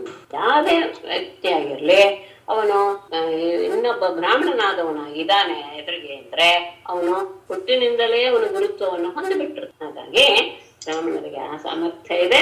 ಅಷ್ಟೇ ಅಲ್ಲ, ನೀವಂತೂ ಇನ್ನು ಬ್ರಹ್ಮಜ್ಞಾನಿಗಳಲ್ಲಿ ಶ್ರೇಷ್ಠರು. ನನ್ನ ಮಕ್ಕಳಿಗೆ ಸಂಸ್ಕಾರಗಳನ್ನು ಮಾಡಿ ಅಂತ ಹೇಳಿದಾಗ ಆಗ ಗರ್ಗರು ಹೇಳ್ತಾರೆ, ಯದೂನಾಮಹಮಾಚಾರ್ಯ ಖ್ಯಾತಶ್ಚ ಭುವಿ ಸರ್ವತಃ ತಮ್ಮಯ ಸಂಸ್ಕೃತಂತೆ ಮನ್ನೆ ಅಹಂ ಯದೂನಾಂ ಆಚಾರ್ಯಃ ಸರ್ವತಃ ಭುವಿ ಖ್ಯಾತಃ ಮಯಾ ಸಂಸ್ಕೃತಂ ತೇ ಸುತಂ ದೇವಕೀ ಸುತಂ ಮನ್ಯತೆ. ಯಾರು ಅಂದ್ರೆ ಮುಂದೆ ಕಂಸ ಅಂತ ಅರ್ಥ. ಅಹಂ ಯದೂನಾಂ ಆಚಾರ್ಯ, ನಾನು ಯದುವಂಶದವರಿಗೆ ಆಚಾರ್ಯ. ಅಷ್ಟೇ ಅಲ್ಲ, ಹೀಗೆ ಅಂತ ಭುವಿ ಸರ್ವತಃ ಖ್ಯಾತ. ಜಗತ್ತಿನಲ್ಲಿ ನಾನು ಯದುವಂಶದವರಿಗೆ ನಾನು ಪುರೋಹಿತ ಅನ್ನೋದು ಪ್ರಪಂಚದಲ್ಲಿಯೇ ಪ್ರಸಿದ್ಧವಾಗಿರುವಂತಹ ವಿಷಯ. ಹಾಗೆ ನನ್ನಿಂದ ಮಯಾ ಸಂಸ್ಕೃತಂ ತೇಜುತಂ, ನಾನು ನಿನ್ನ ಮಗನಿಗೆ ಸಂಸ್ಕಾರ ಮಾಡಿದ್ರೆ, ನಾಮಕರಣ ಸಂಸ್ಕಾರಗಳು ಮಾಡಿದರೆ ಏನಂತ ತಿಳ್ಕೊಳ್ತಾರೆ, ದೇವಕೀ ಸುತಂ ಬಂದಿದೆ, ದೇವಕಿಯ ಮಗ ಅಂತ ಭಾವಿಸ್ತಾನೆ. ಏಕವಚನ ಇದೆ ಮನ್ಯತೆ. ಕಹ ಇತ್ಯುಕ್ತೆ ಕಂಸಃ ಪಾಪಮತಿ ಇತಿ ತಿಳಿತಾನೆ ಎನ್ನುವ ಅರ್ಥ. ಯಾರು ಮುಂದೆ ಪಾಪಿಷ್ಠನಾದಂತಹ ಕಂಸ. ಯಾಕೆ ಹಾಗೆ ಅವನು ಭಾವಿಸ್ತಾನೆ ಅನ್ನೋದಕ್ಕೆ ಮುಂದಕ್ಕಾದ್ರೆ, ಕಂಸ ಪಾಪಮತಿ ಸಖ್ಯಂ ತವ ಚಾನಕದುಂದುಬೇಹೆ ದೇವಕ್ಯಾಷ್ಟಮೋ ಗರ್ಭಾಃ ನ ಸ್ತ್ರೀ ಭವಿತುಮರ್ಹತಿ ಇತಿ ಸಂಚಿಂತಯನ್ ಶ್ರುತ್ವಾ ದೇವಕ್ಯಾದಾರಿಕಾ ವಚಃ ಅಪಿ ಹಂತಾಗತಾ ಶಂಕಃ ತರ್ಹಿ ತನ್ನೋನಯೋ ಭವೇತ್. ಪಾಪಮತಿಃ ಕಂಸಃ ತವ ಆನಕದುಂದುಬೇಃ ಚ ಸಖ್ಯಂ ದೇವಕ್ಯಾಃ ಅಷ್ಟಮಃ ಗರ್ಭಃ ಸ್ತ್ರೀ ಭವಿತುಂ ನ ಅರ್ಹತಿ ದೇವಕ್ಯಾಃ ದಾರಿಕಾ ವಚಃ ಇತಿ ಸಂಚಿಂತಯನ್ ದೇವಕ್ಯಾಃ ದಾರಿಕಾ ವಚಃ ಶ್ರುತ್ವಾ ಆಗತಾ ಶಂಕಃ ಅಪಿ ಹಂತ ತರ್ಹಿ ತತ್ ನಃ ಅನಯಃ ಭವೇತ್. ಪಾಪಮತಿ ಕಂಸಃ, ದುಷ್ಟನಾದಂತಹ ಕಂಸನು ತವ ಆನಕದುಂದುಬೇಃ ಚ ಸಖ್ಯಂ, ನಿನಗೆ ಮತ್ತು ವಸುದೇವನಿಗೆ ಇರುವಂತಹ ಗೆಳೆತನ ಯಾವ ರೀತಿ ಇದು ಅನ್ನೋದು ಅವನಿಗೆ ತುಂಬಾ ಚೆನ್ನಾಗಿ ಒಂದು ವಿಷಯ. ಇನ್ನೊಂದು, ದೇವಕ್ಯಾಹ ಅಷ್ಟಮಃ ಗರ್ಭ, ದೇವಕಿಯ 8ನೆಯ ಗರ್ಭ ಸ್ತ್ರೀ ಭವಿತು ನಾರ್ಹತಿ, ಹೆಣ್ಣು ಮಗು ಆಗೋದಿಕ್ಕೆ ಸಾಧ್ಯವೇ ಇಲ್ಲ. ಇತಿ ಸಂಚಿಂತಯನ್, ಇದನ್ನು ಅವನು ಯೋಚನೆ ಮಾಡ್ತಾನೆ ಇದ್ದಾನೆ. ಅಷ್ಟೇ ಇಲ್ಲ, ಇನ್ನೊಂದೇನೋ ದೇವಕ್ಯಾಹ ದಾರಿಕಾವಚಃ ಶುತ್ವ, ದೇವಕಿಯ ಮಗಳ ಮಾತು, ಅವಳು ಕೃಷ್ಣನ ಕೈಯಿಂದ ತಪ್ಪಿಸ್ಕೊಂಡೋಗಿ ಹೇಳೋದಲ್ಲ, ನನ್ನನ್ನು ಕೊಳ್ಳೋದ್ರಿಂದ ಏನಪ್ಪ ಪ್ರಯೋಜನ ಪೆದ್ದ, ನಿನ್ನ ಕೊಲ್ಲೋನು ಈಗಾಗ್ಲೇ ಹುಟ್ಟಿ ಆಗಿದೆ ಅಂತ ಹೇಳುತ್ತಲ್ಲ. ಆ ಮಗುವಿನ ಮಾತನ್ನು ಕೇಳಿ ಆಗತಾ ಶಂಕಃ, ಅವನಿಗೆ ಸಂದೇಹ ಬಂದ್ಬಿಟ್ಟು, ನಾನು ನಿನ್ನ ಮಗನಿಗೆ ಸಂಸ್ಕಾರ ಮಾಡಿಸಿದ್ದೇನೆ ಅನ್ನೋದು ಗೊತ್ತಾದ ತಕ್ಷಣ ನಿಮ್ಮಿಬ್ಬರ ಸ್ನೇಹ ಗೊತ್ತು ಅವನಿಗೆ. ದೇವಕಿಯಲ್ಲಿ 8ನೇ ಗರ್ಭದಿಂದ ಸಾವಾಗುತ್ತೆ ಅಂದ್ರೆ ಅದು ಸ್ತ್ರೀ ಜನ್ಮ ಆಗಿರೋದು ಸಾಧ್ಯವೇ ಇಲ್ಲ. ಮತ್ತೆ ಆ ಮಗು ಆಡಿದ ಮಾತು ಇದೆಲ್ಲವನ್ನು ಕೇಳಿದಾಗ ಎಲ್ಲೋ ಬೆಳೆದಿದ್ದಾನೆ, ಮತ್ತೆ ಗರ್ಗರೆ ಹೋಗಿ ಅಲ್ಲಿ ನಾಮಕರಣ ಸಂಸ್ಕಾರ ಮಾಡಿದ್ದಾರೆ ಅಂತ ಆದರೆ ಸಂದೇಹ ಬಂದವನು ಅಪಿಹಂತ ಕೊಲ್ಬಹುದಲ್ವೇ? ತರ್ಹಿ, ಹಾಗಾದ ಪಕ್ಷದಲ್ಲಿ ಸಂಸ್ಕಾರ ಮಾಡೋದಿದೆಯಲ್ಲ, ನಹ ಅನಯ ಬೇಕು, ನಮ್ಮಿಂದ ಅದು ತುಂಬಾ ತೊಂದರೆಗೆ ಕಾರಣ ಆಗಬಹುದು. ಯಾಕೆಂದ್ರೆ ಅದೆಲ್ಲ ಅವನು ಬಹಳ ಸೂಕ್ಷ್ಮವಾಗಿ ಯೋಚನೆ ಮಾಡಿರ್ತಾನೆ. ಯಾಕೆಂದ್ರೆ ತನ್ನ ಮರಣವನ್ನು ತಪ್ಪಿಸ್ಕೊಳ್ಳೋದಕ್ಕೆ ಅವನು ಈ ರೀತಿಯಾಗಿ ಯೋಚನೆ ಮಾಡಿರ್ತಾನೆ ಅಂತ ಮಾಡೋನು. ಅದರಲ್ಲಿ ಅವನು ಗೂಢಾಚಾರದ ಮೂಲಕ ಬಹಳ ಇದನ್ನ ಸಾಧಿಸ್ತಾನೆ ಇರ್ತಾನೆ. ಹಾಗಿರುವಾಗ ನಾನು ಎಲ್ಲರಿಗೂ ಗೊತ್ತಾಗುವ ಹಾಗೆ ನಿನ್ನ ಮಗನಿಗೆ ಸಂಸ್ಕಾರ ಮಾಡಿಬಿಟ್ರೆ ಏನಾಗ್ಬಿಡುತ್ತೆ, ಅದು ಒಳ್ಳೇದಾಗಕ್ಕೆ ಬದಲು ಅದು ಕೆಟ್ಟದ್ದೇ ಆಗ್ಬಿಡ್ಬೋದು, ತೊಂದರೆನೂ ಆಗಬಹುದು, ನನ್ನಿಂದಾನು ಅದು ಕೆಟ್ಟದಕ್ಕೆ ನಾನೇ ಕಾರಣನೂ ಆಗಬಹುದು ಅಂತ ಹೇಳಿದಾಗ ಮುಂದೆ ಹೇಳ್ತಾರೆ, ನಂದವಾಚ ಅಲಕ್ಷಿತೋಸ್ಮಿನ್ ರಹದೆ ನಾಮಕೈರಪಿ ಗೌರಜೆ ಗುರುಜಾತಿ ಸಂಸ್ಕಾರಂ ಸ್ವಸ್ತಿ ವಾಚನ ಪೂರ್ವಕಂ. ಅಸ್ಮಿನ್ ಗೌರಜೆ ರಹಸಿ ಮಾಮಕೈಃ ಅಪಿ ಅಲಕ್ಷಿತಃ ಸ್ವಸ್ತಿ ವಾಚನ ಪೂರ್ವಕಂ ವಿಜಾತಿ ಸಂಸ್ಕಾರಂ ಕುರು. ಅಸ್ಮಿನ್, ಈ ಗೋಕುಲದಲ್ಲಿರುವ ಗೋರಜೆ, ಗೋವಿನ ಶಾಲೆಯಲ್ಲಿ, ರಹಸಿ ಏಕಾಂತದಲ್ಲಿ ಅಂದ್ರೆ ಯಾರಿಗೂ ಗೊತ್ತಾಗ, ಯಾರಿಗೆ ಮಾಮಕೈಹಿ ಅಪಿ ಅಲಕ್ಷಿತ, ನಮ್ಮವರಿಗೂ ಸಹ ಗೊತ್ತಾಗದೇ ಇರುವ ರೀತಿಯಲ್ಲಿ ಸ್ವಸ್ತಿ ವಾಚನ ಪೂರ್ವಕಂ, ಶ್ರೀವಾಚನವನ್ನ ಮಾಡ್ತಾ ವಿಜಾತಿ ಸಂಸ್ಕಾರಂ, ಈ ಬಾಲಕರಿಗೆ ವಿಜಾತಿಯ ಉಚಿತವಾದಂತಹ ಎಲ್ಲ ರೀತಿಯ ಸಂಸ್ಕಾರಗಳನ್ನು ಕೊಡು ಏನು ಮಾಡಿದ್ದೀನಿ. ಯಾಕಂದ್ರೆ ಬೆಳಗ್ಗೆ ಆದ್ರೆ ಹಸುವನ್ನು ಹೊಡ್ಕೊಂಡು ಎಲ್ಲ ಗೋಪಾಲಕರು ಹೊರಟು ಹೋಗ್ತಾರೆ, ಏನು ತೊಂದರೆ ಆಗೋದಿಲ್ಲ. ನಮ್ಮ ಗೋಕುಲದಲ್ಲಿ ಆ ಗೋಶಾಲೆಯಲ್ಲಿ ಯಾರು ಇರೋದು ಇಲ್ಲ. ಅಂತಹ ಏಕಾಂತದಲ್ಲಿ ನಮ್ಮವರಿಗೂ ಯಾರಿಗೂ ಜ್ಞಾತಿ ಬಂಧುಗಳಿಗೂ ಸಹ ಯಾರಿಗೂ ಗೊತ್ತಾಗದೇ ಇರುವ ರೀತಿಯಲ್ಲಿ ಒಳ್ಳೆಯ ಮಂಗಳಕರವಾದಂತಹ ಮಾತುಗಳನ್ನ ಹೇಳ್ತಾ ಆ ದ್ವಿಜರಿಗೆ ಉಚಿತವಾದಂತಹ ಸಂಸ್ಕಾರಗಳನ್ನ ನೀವು ಮಾಡಿಬಿಡಿ ಅಂತ ಇದೇ ಮನಸ್ಸಿನಲ್ಲಿ ಇಟ್ಕೊಂಡೇ ಬಂದಿದ್ದವರು ಯಾರು ಗರ್ಗರು. ಅವರಿಗೂ ಸಹ ಅದೇ ಯೋಗ ಮಂತ್ರ ಮನಸ್ಸಿನಲ್ಲಿ ಇದ್ದಿದ್ದೇ ಆ ವನವಾಯಲ್ಲೂ ಬಂತು ಅನ್ನೋದು ಸಂತೋಷವಾಯಿತು. ಶ್ರೀಶುಭವಾಚ ಏವಂ ಸಂಪ್ರಾರ್ಥಿತೋ ವಿಪ್ರಃ ಶಚಿಕೇಶಿತಮೇವ ತತ್ ಚಕಾರ ನಾಮಕರಣಂ ಭೂಧೋ ರಹಸ್ಯ ಬಾಲಯೋಃ. ಏವಂ ಸಂಪ್ರಾರ್ಥಿತಃ ವಿಪ್ರಃ ತತ್ ಸ್ವಚಿಕೇಶಿತಮೇವ ಮೂಢಃ ರಹಸಿ ಬಾಲಯೋಃ ನಾಮಕರಣಂ ಚಕಾರ. ಏವಂ ಸಂಪ್ರಾರ್ಥಿತಃ ವಿಪ್ರಃ, ಹೀಗೆ ನಂದನಿಂದ ಬೇಡಿಕೊಳ್ಳಲ್ಪಟ್ಟ ಗರ್ಗಮುನಿಗಳು ತತ್ ಸ್ವಕೇಚಿತಮೇವ, ನಾನು ಸಹ ಹೀಗೆ ಮಾಡ್ಬೇಕು ಅಂತಾನೆ ಯೋಚನೆ ಮಾಡಿದ್ದೆ. ಹಾಗಾಗಿ ಮೂಢ, ಯಾರಿಗೂ ಗೊತ್ತಾಗದೆ ಇರುವಾಗೆ ರಹಸ್ಯ ಏಕಾಂತದಲ್ಲಿ ಬಾಲಯೋಹೋ, ಆ ಇಬ್ಬರು ಬಾಲಕರಿಗೋ ನಾಮಕರಣ ಚಕಾರ, ನಾಮಕರಣದ ಸಂಸ್ಕಾರವನ್ನ ಮಾಡಿಬಿಟ್ಟರು. ಗರ್ಗಮುನಿಯ ಮನಸ್ಸಿನಲ್ಲಿದ್ದು ಅದೇನೆ.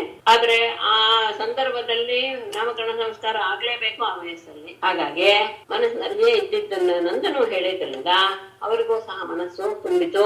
ರಹಸ್ಯವಾಗಿ ಯಾರಿಗೂ ಗೊತ್ತಾಗದೆ ಇರುವ ರೀತಿಯಲ್ಲಿ ಆ ಇಬ್ಬರು ಮಕ್ಕಳಿಗೆ ನಾಮಕರಣ ಸಂಸ್ಕಾರವನ್ನು ಮಾಡಿ. ಏನಂತ ಗರ್ಗವಾಚ ಅಯಂ ಹಿರೋಹಿಣಿ ಪುತ್ರ ರಮಯನ್ ಸುಹೃದೋ ಗುಣೈಃ ಆಖ್ಯಾಸತೆ ರಾಮ ಇತಿ ಬಲಾಧಿಕ್ಯಾತ್ ಬಲಂ ವಿದುಃ ಯದೋನ ಅಭೃಸದ್ಭಾವಾತ್ ಸಂಘರ್ಷಣಂ ಶಂತ್ಯುತ. ಅದ್ಭುತವಾದಂತಹ ವ್ಯವಸ್ಥೆ.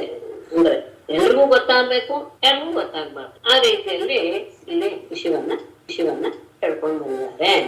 ಅಯಂ ಹಿ ರೋಹಿಣಿ ಪುತ್ರ ಸುಹೃದಃ ಗುಣೈಃ ರಮಯನ್ ರಾಮಃ ಇತಿ ಆಖ್ಯಾಸ್ಯತೆ ಬಲಾಧಿಕ್ಯಾತ್ ಬಲಂ ವಿದುಃ ಯದು ಉತ ಯದೂನಾಂ ಅಬೃಧತ್ ಸಂಕರ್ಷಣಂ ಉಷಂತಿ. ಅಯಂ ಹಿ ರೋಹಿಣಿ ಪುತ್ರ, ಅವನೇ ದೊಡ್ಡವನಾದ್ರಿಂದ ಮೊದಲು ಅವನಿಗೆ ಮಾಡ್ಬೇಕಾದದ್ದು. ಈ ರೋಹಿಣಿಯ ಮಗನಾದ ಇವನು ಸುಹೃದಃ, ಎಲ್ಲರನ್ನು, ತನ್ನ ಸ್ನೇಹಿತರನ್ನು, ಬಂಧು ಬಾಂಧವರನ್ನು ಎಲ್ಲರನ್ನು ಸಹ ಗುಣೈಃ ರಮಯನ್, ತನ್ನ ಒಳ್ಳೆಯ ಗುಣಗಳಿಂದಲೇ ಎಲ್ಲರಿಗೂ ಸಹ ಆನಂದವನ್ನು ರಾಮ ಇತಿ ಆಖ್ಯಾಸಿದೆ. ರಾಮ ಎನ್ನುವ ಹೆಸರಿನಿಂದ ಇವನು ಪ್ರಸಿದ್ಧನಾಗ್ತಾನೆ. ಅಷ್ಟೇ ಅಲ್ಲ, ಬಲಾಧಿಕ್ಯ, ಅವನಲ್ಲಿ ಶಕ್ತಿಯೂ ಸಹ ಬಹಳವಾಗಿ ಇರೋದ್ರಿಂದ ಮುಗಿಸಕ್ಕೆ ಆಗದೆ ಇರುವಂತಹ ಶಕ್ತಿ ಅವನಲ್ಲಿ. ಹಾಗಾಗಿ ಅವನನ್ನ ಬಲಂ ವಿದುಃ, ಬಲ ಅಂತಾನು ಕರೀತಾರೆ. ಅದನ್ನೇ ಎರಡನ್ನು ಸೇರಿಸಿ ಶಿವಲರಾಮ ಎನ್ನುವುದು ಪ್ರಸಿದ್ಧವಾಗಿದೆ. ಅಷ್ಟೇ ಅಲ್ಲ, ಇನ್ನೂ ಒಂದ್ ಕೆಲಸ ಮಾಡ್ತಾನೆ. ಯದೂನಾಂ ಯೂಥ ಅಲ್ಲದೆ ಯದೂನಾಂ, ಎದುಗಳಿಗೂ ಅಭೃಸದ್ಭಾವಾತ್, ಅಂದ್ರೆ ಎದುಗಳಿಗೂ ಮತ್ತೆ ನಿಮ್ಗಳಿಗೂ, ಈ ಗೋಕುಲದಲ್ಲಿರುವಂತಹ ವ್ಯಕ್ತಿಗಳಿಗೂ ಸಹ ಏನಾದ್ರೂ ತೊಂದರೆ ಆದರೆ, ಅಂದ್ರೆ ಜಗಳ ಇತ್ಯಾದಿಗಳೇನಾದ್ರೂ ಸಂಭವಿಸಿದರೆ ಸಂಕರ್ಷಣಂ, ಅವರಲ್ಲಿ ಇಬ್ಬರನ್ನು ಅಭೃತದ್ಭಾವಾತ್, ಇಬ್ಬರನ್ನು ಒಟ್ಟಿಗೆ ಮಾಡೋದ್ರಿಂದ ಸಂಕರ್ಷಣಂ ಉಷಂತಿ, ಅವರನ್ನ ಸಂಕರ್ಷಣ ಎನ್ನುವ ಹೆಸರಿನಿಂದಲೂ ಸಹ ಕರೀತಾರೆ. ಸಂಕರ್ಷಣ ಎನ್ನುವ ಅರ್ಥ ಬೇರೆ ಅರ್ಥದಲ್ಲಿ ಬಂದಿತ್ತು, ನಾವು ಇಟ್ಕೊಳ್ಳಿ. ಅದನ್ನ ಇವರು ಈ ರೀತಿಯಾಗಿ ಹೇಳಿ ಅದನ್ನು ಸಹ ಹೆಸರು ಅಂತ ತೋರಿಸಿಕೊಟ್ರು. ಯಾದವರಲ್ಲಿ ಮತ್ತು ನಿಮ್ಮ ಇಲ್ಲಿ ಇರುವಂತಹವರಿಗೆ ಎಲ್ಲರನ್ನೂ ಸಹ ಅವನು ತಿಳಿತಾನೆ ತನ್ನ ಗುಣಗಳಿಂದ. ಹಾಗಾಗಿ ಅವನಿಗೆ ಸಂಕರ್ಷಣ ಅಂತ ಹೇಳ್ತಾರೆ ಜನ. ಯಾಕೆಂದ್ರೆ ಅವನನ್ನ ಮೀರೋದಕ್ಕೆ ಯಾರಿಗೂ ಸಹ ಇಷ್ಟ ಆಗಲ್ಲ. ಯಾಕೆಂದ್ರೆ ಅವನು ಎಲ್ಲರನ್ನೂ ಸಹ ತನ್ನ ಅವಸರಿಸಿಕೊಂಡು ಅವರಲ್ಲಿ ಒಂದಾಗುವಂತಹ ಭಾವವನ್ನು ಉಂಟು ಮಾಡೋದ್ರಿಂದ ಅವನಿಗೆ ಸಂಕರ್ಷಣ ಅಂತ ಹೇಳ್ತಾರೆ. ಮೇಡಮ್, ಹಾಗಾದ್ರೆ ನನ್ನ ವಂಶದವರು ವೈಶ್ಯ ವಂಶದವ್ರು ಆಗ್ತಾರ? ಅವರು ಗೋಪಾಲಕರು. ಹೌದು, ವೈಶ್ಯ ವಂಶ ಅಂದ್ರೆ ಗೋಪಾಲಕರು ತಾನೆ. ಹೌದು, ವೈಶ್ಯರ. ವಸುದೇವ ಕ್ಷತ್ರಿಯ ವಂಶದವರು. ಹೌದು, ಏನೋ ವಂಶದವರು. ಸರಿ. ಆದ್ರೆ ಎದುಗಳಿಗೆ ಇದಿಲ್ವಲ್ಲ, ರಾಜ್ಯ ಇಲ್ವಲ್ಲ. ಹಾಗಾಗಿ ಅವನು ಮುಂದೆ ವಿಪ್ರಸೇನನಿಗೆ ಮತ್ತೆ ಕಂಸನ ಇದಾದ್ಮೇಲೆ ಮರಣ ಮಾಡಿ ಹನನವಾದ ಮೇಲೆ ಉಗ್ರಸೇನನ್ನೇ ಮತ್ತೆ ಹಾಗೆ ಮಾಡ್ತಾನೆ. ಎಲ್ಲರೂ ಕೃಷ್ಣನೇ ಆಗ್ತಾನೆ ಅಂತ ಭಾವಿಸಿರ್ತಾರೆ. ಆಗ ಕೃಷ್ಣ ಹೇಳ್ತಾನೆ, ನಾವು ಎದುಗಳು ನಮಗೆ ಇದು ಇಲ್ಲ, ರಾಜ್ಯಭಾರದ ಇದು ಪ್ರಾಪ್ತಿ ಇಲ್ಲ, ಹಾಗಾಗಿ ಉಗ್ರಸೇನೆ ಅವನ ರಾಜನಾಗ್ಲೆ ಅವನ ಆಜ್ಞೆಯ ಹಾಗೆ ನಾವೆಲ್ಲರೂ ನಡ್ಕೊಳ್ಳೋಣ ಅಂತ ಅವನಿಗೆ ರಾಜನಾಗಿ ಸಂಬೋಧನೆ ಮಾಡಿ ನಮಸ್ಕಾರ ಮಾಡಿ ಎಲ್ಲ ಅಲ್ಲ ಯಾವ್ದವ್ರಿಗೆ ಯಾಕೆ ರಾಜ್ಯ ಇರಲ್ಲ ಮೇಡಮ್ ಭಾಗ್ಯ? ಅದೇ ಯಯಾತಿ ಶಾಪ. ಅವನು ತನ್ನ ಮಕ್ಕಳನ್ನೆಲ್ಲ ಕೇಳಿದಾಗ ಇದು ಕೊಡುವಂತ ಏನನ್ನ ಯೌವನವನ್ನ ಕೊಡುವಂತ ಹೇಳಿದಾಗ ಅಲ್ಲಿ ದೊಡ್ಡವರೆಲ್ಲ ಯಾರು ಕೊಡೋದಿಲ್ಲ ತಾನೆ, ಕೊಡೋದಿಲ್ಲ. ಹಾಗಾಗಿ ಕೊನೆಗೆ ಪುರು ಕೊಟ್ಟಾಗ ಪುರುವನ್ನೇ ಅವನು ಇದ್ ಮಾಡ್ತಾನೆ, ಏನು ಏಕಚಕ್ರಾಧಿಪತ್ಯ ಮಾಡಿ ಉಳಿದವ್ರನ್ನೆಲ್ಲ ಇಡ್ತಾನೆ. ಆದ್ರೆ ಯಾರಿಗೂ ಇದು ಕೊಡಲ್ಲ. ಪ್ರಧಾನ ಕೊಡ್ಬೇಕಾದ್ರೆ ಯಾರಿಗೆ? ದೊಡ್ಡವ್ರಿಗೆ ತಾನೆ. ಆದ್ರೆ ಕೊನೆಯವನಿಗೆ ಕೊಡ್ತಾನೆ, ಉಳಿದವ್ರಿಗೆಲ್ಲ ಸ್ವಲ್ಪ ಸ್ವಲ್ಪ ರಾಜ್ಯವನ್ನ ಹಂಚಿಬಿಡ್ತಾನೆ. ಇದು ಬಂದ ವಿಷಯ ಹಾಗಾಗಿ ಶಾಪ ಇರೋದ್ರಿಂದ ಎದುಗಳಿಗೆ ರಾಜ್ಯಭಾರ ಇಲ್ಲ. ಮೇಡಮ್, ಹಾಗಾದ್ರೆ ಕೃಷ್ಣ ದ್ವಾರಕೆಯಿಂದ ಆಳದ ಅಲ್ವಾ? ಆಗ ಅವನು ಯಾದವನೇ ಆಗಿದ್ನಲ್ಲ? ಇಲ್ಲ ಇಲ್ಲ, ಅವನು ಯಾವಾಗ್ಲೂ ರಾಜ ಆಗಿಲ್ಲ. ಅವನ್ ದ್ವಾರಕೆಯಿಂದ ಆಳ್ಲಿಲ್ವಾ? ಆಳೋದು ಅಂತ ಇಲ್ವೇ ಇಲ್ಲ. ಮತ್ತೆ ಅವಾಗ ಯಾರು ರಾಜರಾಗಿದ್ರು ಅಲ್ಲಿ? ಅಲ್ಲ, ಅದು ಕೃಷಿಯನ್ನ ಆಡಳಿತದಲ್ಲೇ ಇತ್ತು ಅದನ್ನು. ಅಂದ್ರೆ ಅವನ ಅಲ್ಲಿಯೇ ಇದ್ಕೊಂಡೇ ಇಲ್ಲಿ ಇದನ್ನ ನಡೆಸ್ತಾ ಇದ್ದ ಅಧಿಕಾರವನ್ನು.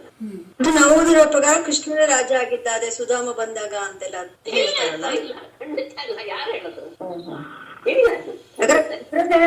ಇವನು ರಾಜ್ಯಭಾರ ಮಾಡ್ತಾನೆ. ಅಂದ್ರೆ ನಮಗೆ ಅವನು ಪರಮಾತ್ಮ ಅದರಿಂದ ಅವನು ರಾಜ ಅಂತ ನಾವು ಅಂದ್ಕೊಂಡು ಹೇಳ್ಕೊಡ್ತಿದ್ದೇನು ಅಷ್ಟೇ ಬಿಟ್ರೆ ಇಲ್ಲ.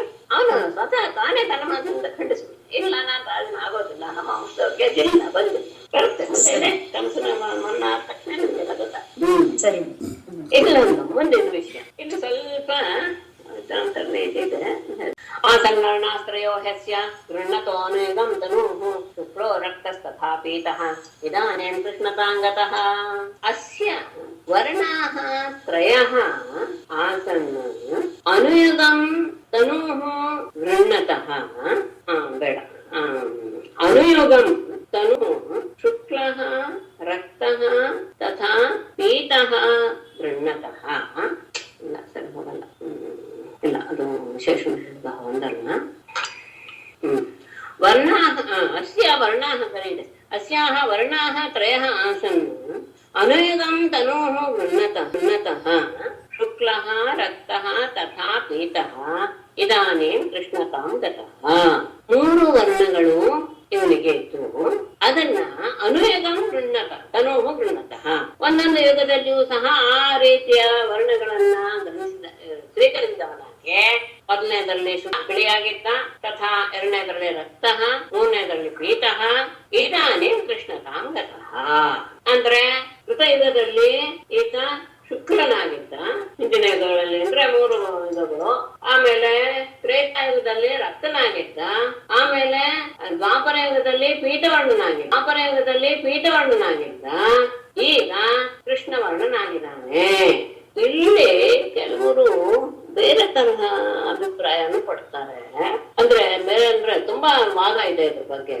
ಏನಂದ್ರೆ ಕೃಷ್ಣನ ಅವತಾರ ಕಲಿಯುಗದಲ್ಲಾಯ್ತು ಅಂತ ಅಭಿಪ್ರಾಯ. ಅದಕ್ಕೆ ಇದೇ ವಾಕ್ಯವನ್ನ ಇದಾಗಿ ಕೊಡ್ತಾರೆ, ಪ್ರಮಾಣವನ್ನಾಗಿ ಕೊಡ್ತಾರೆ. ಶುಕ್ಲ ರಕ್ತ ಪೀತ ಆದ ಈಗ ಅಂತ ಹೇಳಿದ್ರೆ 4ನೇ ಯುಗ ಹಾಕ್ಬೇಕು, ಕಲಿಯುಗದಲ್ಲೇ ಕೃಷ್ಣನ ಜನ್ಮವಾಗಿತ್ತು ಅಂತ ಕೆಲವರು ವಾದ. ಅಂದ್ರೆ ಅದು ಜೋರಾಗಿ ವಾದ, ಸಿಕ್ಕಾಪಟ್ಟೆ ಜೋರಾಗಿದೆ ಜೋರಾಗಿ. ಆದರೆ ಅವರು ಇದನ್ನ ಹಿಂದೆ ಒಂದು ವಿಷಯ ಬಂತು, ಜ್ಞಾಪಕ ಇದೆ ಅಂತ ಭಾವಿಸ್ತೀನಿ ಎಲ್ಲರಿಗೂ. 3 ಯುಗಗಳಲ್ಲಿ ಮಾತ್ರ ಪರಮಾತ್ಮನ ಅವತಾರವಾಗುತ್ತೆ ಹೊರತು ಕಲಿಯುಗದಲ್ಲಿ ಅವನ ಅವತಾರ ಇಲ್ಲ ಅಂತ ಇದ್ರ ಬಗ್ಗೆ ಏನೋ ಒಂದು ಮಾತು ಚರ್ಚೆನೂ ಆಗಿತ್ತು. ಹಾಗೆ ಇದನ್ನ ಒಪ್ಕೊಳ್ಳಕ್ಕೆ ಆಗಲ್ಲ. ಆದ್ರೆ ಇದ್ರ ಬಗ್ಗೆ ತುಂಬಾ ವಾದಗಳಿವೆ. ಒಂದು ವಿದ್ವಾಂಸರು ಸಿಕ್ಕಾಪಟ್ಟೆ ವಾದ ಮಾಡೋದು ಹೌದು. ಅದೇ ಇದನ್ನ ಇಟ್ಕೊಂಡು ಇಲ್ಲಿ ಇನ್ನೊಂದ್ ಏನ್ ಮಾಡ್ತಾರೆ ಗೊತ್ತಾ, ಶುಕ್ಲೋ ರಕ್ತಃ ತಥಾ ಪೀತಃ ಇದೆಯಲ್ಲ, ಅಲ್ಲಿ ತಥಾ ಪೀತಃ ಎನ್ನುವುದರಲ್ಲಿ ತಥಾಪೀತಃ ಅಂತ ಒಟ್ಟಿಗೆ ಮಾಡಿಬಿಟ್ಟು ಅಲ್ಲಿ ಅಪೀತಃ ಅಂತ ಮಾಡಿಬಿಟ್ಟು, ಅಂದ್ರೆ 3 ಇದನ್ನ ಅಪೀತಃ ಅಂತ ಹೇಳಿದ್ರೆ ಹಳದಿ ಅಲ್ಲ ಕೃಷ್ಣವರ್ಣ, ಇದಾನೇಂ ಕೃಷ್ಣತಾಂಗತಃ ಅಂತ ಅರ್ಥ ಮಾಡಿ 3 ಹೊಂದುವ ಹಾಗೇನು ಮಾಡ್ತಾರೆ. ಇಲ್ಲ ಅಂತ ಏನಿಲ್ಲ, ಹೀಗೂ ಇದೆ. ಆದ್ರೆ ಕಲಿಯುಗದಲ್ಲೇ ಹುಟ್ಟಿದಾನೆ ಅವನು ಎನ್ನುವುದನ್ನು ವಾದ ಮಾಡುವವರಿಗೂ ಸಹ ಇದು ಬಿಟ್ರೆ ಶುಕ್ಲೋ ರಕ್ತ ತಥಾ ಪೀಠ ಅಂತ ಸಪರೇಟ್ ತಗೊಂಡ್ಬಿಟ್ರೆ ಶಬ್ದಗಳನ್ನ ಇದಾನೇಂ ಕೃಷ್ಣತಾಂಗ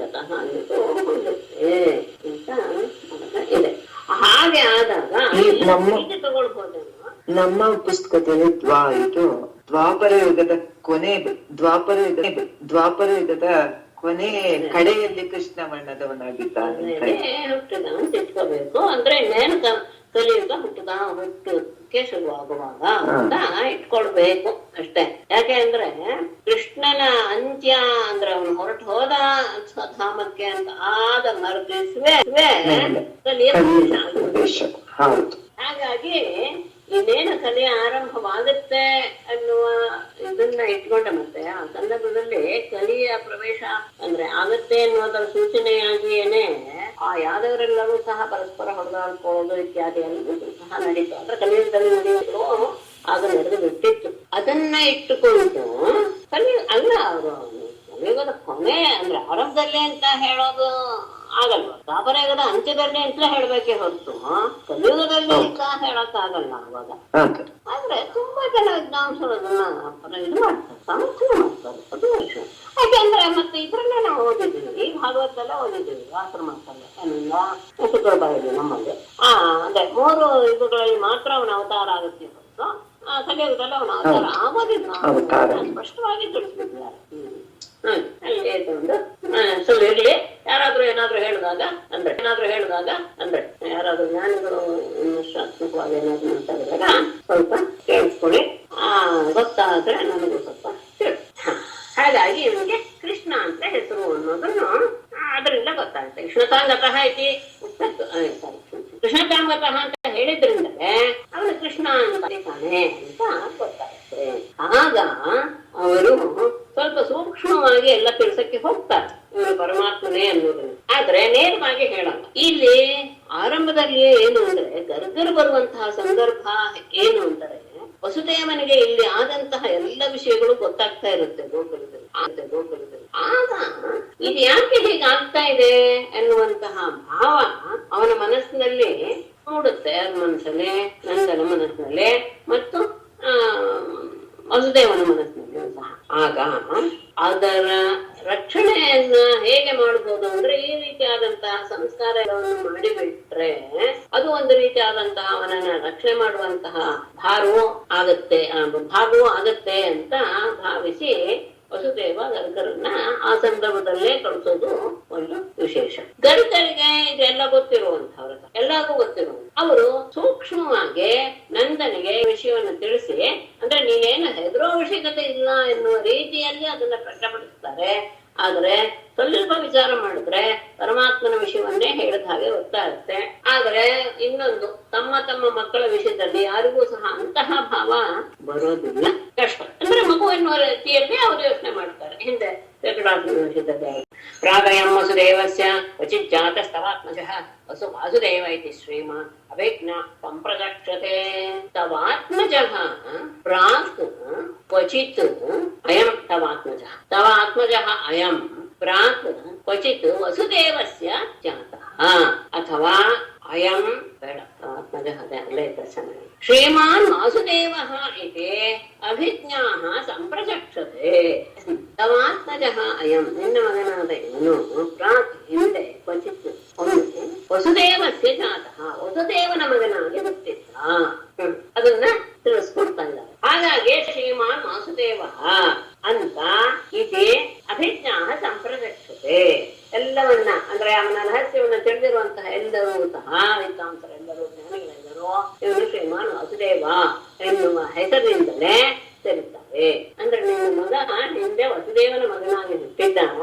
ಹಾಗಾಗಿ ಅವನನ್ನ ಎಲ್ಲರೂ ಸಹ ಜ್ಞಾನಿಗಳಾದವರೆಲ್ಲರೂ ಶ್ರೀಮಾನ್ ವಾಸುದೇವ ಎನ್ನುವ ಹೆಸರಿನಿಂದಲೇ ತಿಳಿತಾರೆ.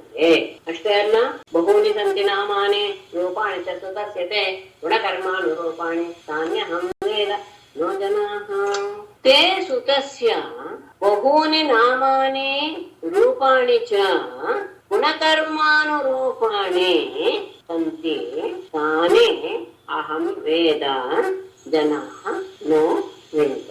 ತೇ ಸುತಸ್ಯ ನಿನ್ನ ಮಗನಿಗೆ ಬಹೂನಿ ನಾಮಾನಿ ಅನೇಕ ಹೆಸರುಗಳು ಚ ರೂಪಾಣಿ ಅನೇಕ ರೂಪಗಳು ಇವೆ. ಹೇಗೆ ಅಂದ್ರೆ ಗುಣಕರ್ಮಾನುರೂಪಾಣಿ ಅವನಲ್ಲಿರುವಂತಹ ಗುಣ, ಅವನು ಮಾಡುವ ಕ್ರಿಯೆ, ಇದಕ್ಕೆಲ್ಲ ಯೋಗ್ಯವಾದ ರೀತಿಯಲ್ಲಿ ನಾಮಾನಿ ಸಂತಿ ಅವನಿಗೆ ಬೇಕಾದಷ್ಟು ಹೆಸರುಗಳು ಇವೆ. ತಾನೇ ಅಹಂ ವೇದ, ಅವುಗಳನ್ನೆಲ್ಲ ನಾನು ತಿಳ್ಕೊಂಡಿದ್ದೇನೆ.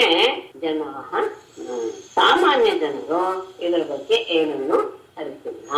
ನಿನ್ನ ಮಗನ ಗುಣಕರ್ಮಗಳಿಗೆ ಅನುಸಾರವಾಗಿ ಆತನಿಗೆ ನಾಮಗಳೂ ಅಸಂಖ್ಯವಾಗಿವೆ, ಗುಣಗಳೂ ರೂಪಗಳೂ ಸಹ ಅಸಂಖ್ಯವಾಗಿವೆ. ಅದೆಲ್ಲವನ್ನೂ ಸಹ ನಾನು ಚೆನ್ನಾಗಿ ತಿಳ್ಕೊಂಡಿದ್ದೇನೆ.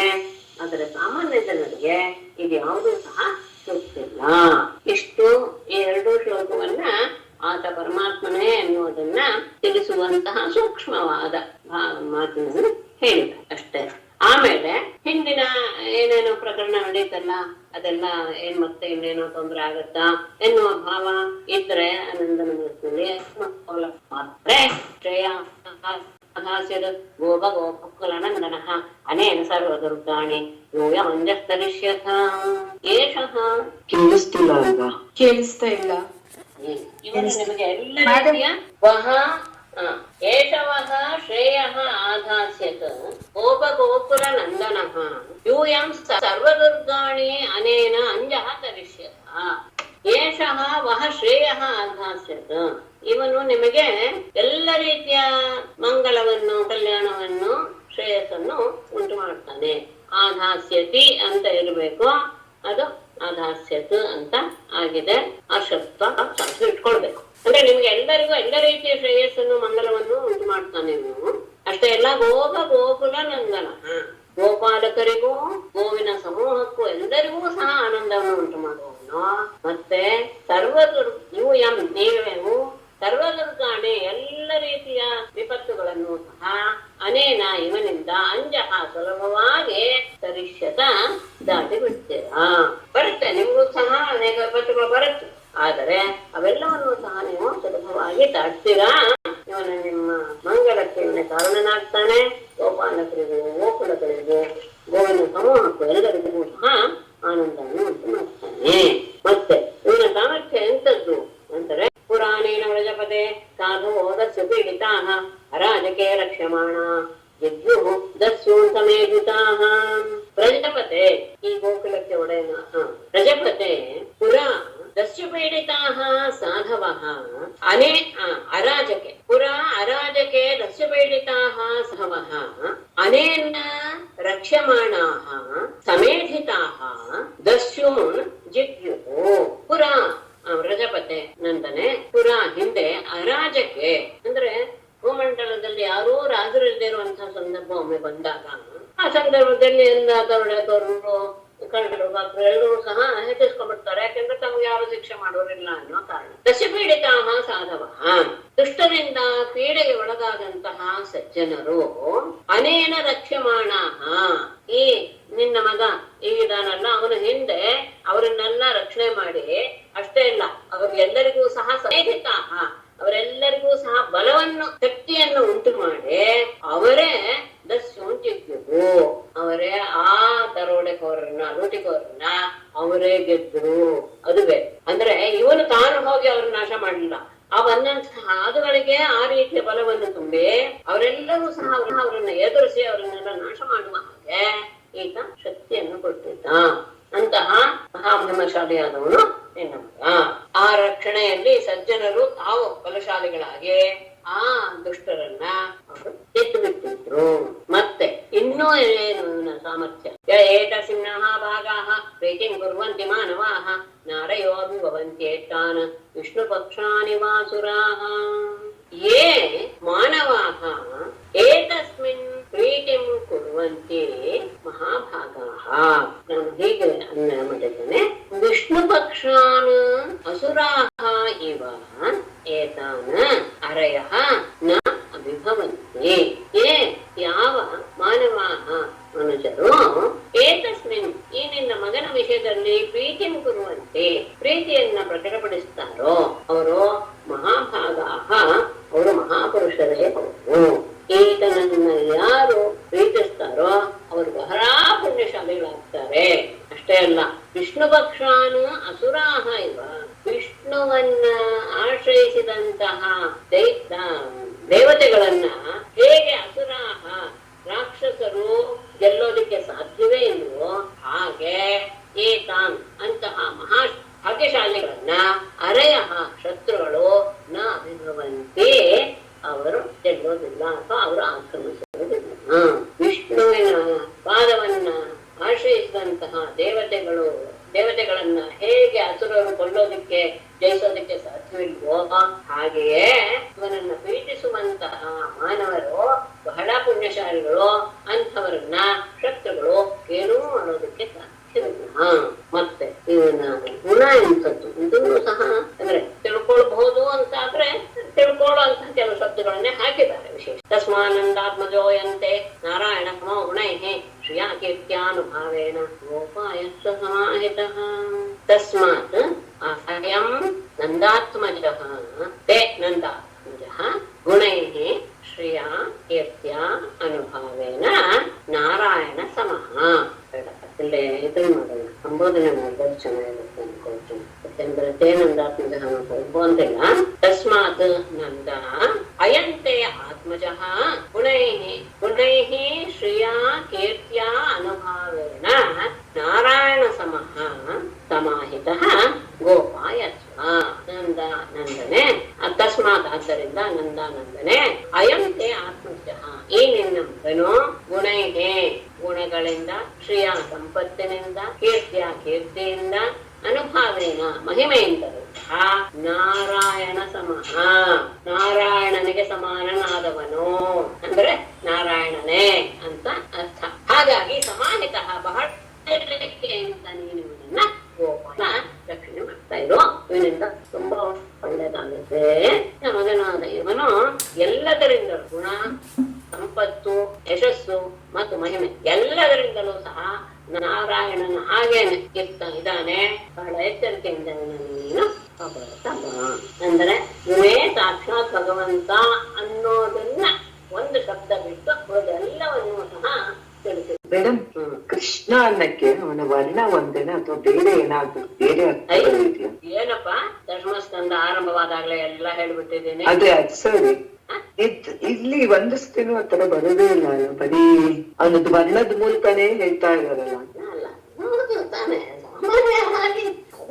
ಮನಸ್ಸಲ್ಲಿ ಇಟ್ಕೊಳ್ತಾನೆ ಮಾತಾಡ್ತಾರೆ ಇದ್ರು. ಆದರೆ ಕೃಷ್ಣನ ವಿಷಯದಲ್ಲಿ ನಾನು ಸುಮಾರು ವಿಷಯ ಹೇಳ್ಬಿಟ್ಟೆ ದಶಮಸ್ಕಂದ ಆರಂಭದಲ್ಲೇನೆ ಎಷ್ಟೆಲ್ಲ ಹೇಳಿದ್ದೇನೆ. ಸರಿ, ಮತ್ತೆ ಹೇಳ್ಬೇಕಾ? ಕೇಳಿಸ್ಕೊಂಡವ್ರು ಗೊತ್ತಿದ್ರೆ ಹೇಳ್ಬೋದು. ದರ್ಶತಿ ಅದು ತುಂಬಾ ಅರ್ಥವನ್ನು ತಗೊಂಡಿದ್ರಲ್ಲಿ ಏನು ಇಲ್ಲೇ ನಾನು ಎಲ್ಲ ಅದೇ ಅಲ್ವಾ ಮೇಡಮ್, ಎಲ್ಲಾನು ತನ್ನ ಶಕ್ತಿಯಿಂದ ಆಕರ್ಷಿಸೋನು, ಹೇಳ್ಕೊಳ್ತಾನೆ, ಭಕ್ತರ ಮನಸ್ಸನ್ನ ತನ್ನಲ್ಲೇ ಒಂದಾಗಿ ಮಾಡ್ಕೊಳ್ಳೋನು, ಪ್ರಳಯ ಕಾಲದಲ್ಲಿ ಎಲ್ಲರನ್ನು ತನ್ನಲ್ಲೇ ಒಂದಾಗಿಸ್ಕೊಳ್ಳೋನು. ಮತ್ತೆ ಕೃ ಅಂದ್ರೆ ಭೂಮಿ, ಸ್ನ ಅಂದ್ರೆ ಆನಂದ, ಕೃ ಅಂದ್ರೆ ಭೂಮಿ, ಭೂಮಿಯಲ್ಲಿದ್ದು ಎಲ್ಲರಿಗೆ ಮತ್ತೆ ತನ್ನ ಅದು ಮೇಡಮ್ ನಂಗೆ ಬೇಕಾಗಿರೋದು ಧಾತು ಅದೆಲ್ಲ ಬರುತ್ತಲ್ಲ. ಕೃಷಿ ಭೂವಾಚಕ ಶಬ್ದ ಹೌದು. ಕೃಷಿ ಭೂವಾಚಕ ಶಬ್ದ ನಶ್ಚ ನಿವೃತ್ತಿವಾಚಕ ತಯೋಃ ಐಕ್ಯಂ ಪರಂ ಬ್ರಹ್ಮ ಕೃಷ್ಣೇತ್ಯಭಿಧೀಯತೆ. ಕೃಷಿರ್ಭೂವಾಚಕ ಶಬ್ದ ನಶ್ಚ ನಿವೃತ್ತಿವಾಚಕ ತಯೋಃ ಐಕ್ಯಂ ಪರಂ ಬ್ರಹ್ಮ ಕೃಷ್ಣೇತ್ಯಭಿಧೀಯತೆ. ಆಮೇಲೆ ಆ ಮಗು ಮಂತ್ರ ಹಾಕೊಂಡಿದ್ದಾಯ್ತಲ್ಲ, ಈಗ ಅಂಬೃಗಾರ ಶುರು ಮಾಡು. ಇತ್ಯಾತ್ಮಾನಂ ಸಮಾದಿಶ್ಯ ಗರ್ಭೆ ಸ್ವಗೃಹಂಗತೆ ನಂದ ಪ್ರವೃತೋ ಮೇನೆ ಆತ್ಮಾನಂ ಪೂರ್ಣಮಾಶಿಷಾಂ. ಇತಿ ಆತ್ಮಾನಂ ಸಮಾದಿಶ್ಯ ಗರ್ಭೆ ಸ್ವಗೃಹಂ ಗತೆ ಪ್ರಮುದಿತಃ ನಂದಃ ಆತ್ಮಾನಂ ಆಶಿಷಾಂ ಪೂರ್ಣಂ ಮೇನೆ.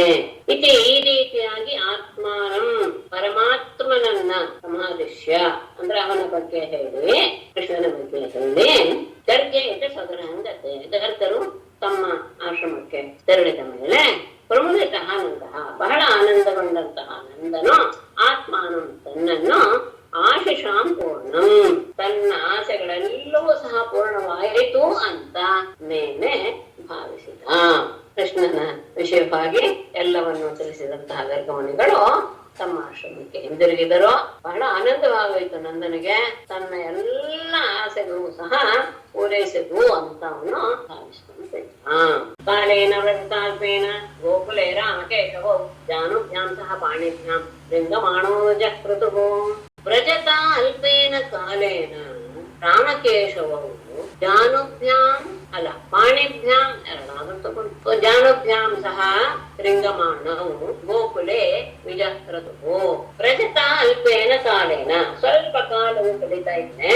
ರಾಮಕೇಶವು ಬಲರಾಮ ಮತ್ತು ಕೃಷ್ಣರಿಬ್ಬರು ಸಹ ಜಾನುಭ್ಯಾಂ ಪಾಣಿಭ್ಯಾಂ ಸಹ ತಮ್ಮ ಮಂಡಿಯಿಂದ ಎರಡು ಕೈಗಳಿಂದಲೂ ಕೂಡಿ ರಿಂಗಮಾಣೋ ಅಂಬೆಗಾಲನ್ನಿಡ್ತಾ ಗೋಕುಲೆ ವಿಜಕ್ಕೋ ಗೋಕುಲದಲ್ಲೆಲ್ಲ ಓಡಾಡಕ್ಕೆ ಆಟ ಆಡಕ್ಕೆ ಶುರು ಮಾಡಿದ್ರು. ಸ್ವಲ್ಪ ದಿವಸ ಕಳೀತಾ ಇದ್ದ ಹಾಗೆ ಅವರಿಬ್ಬರು ಸಹ ಮುಂದೆ ಹೋಗಕ್ಕೆ ಅಂಬೆಗಾಲಿಡಕ್ಕೆ ಶುರು ಮಾಡಿದ್ರು. ಅಂಬೆಗಾಲಿಡುವಾಗ ಮಂಡಿ ಮತ್ತು ಎರಡು ಕೈಗಳು ಅವೆರಡರ ಸಹಾಯದಿಂದ ಅಂಬೆಗಾಲಿಡ್ತಾ ಇರ್ತಾ ಗೋಕುಲದಲ್ಲಿ ಆಟ ಆಡಕ್ಕೆ ಶುರು ಮಾಡಿದ್ರು.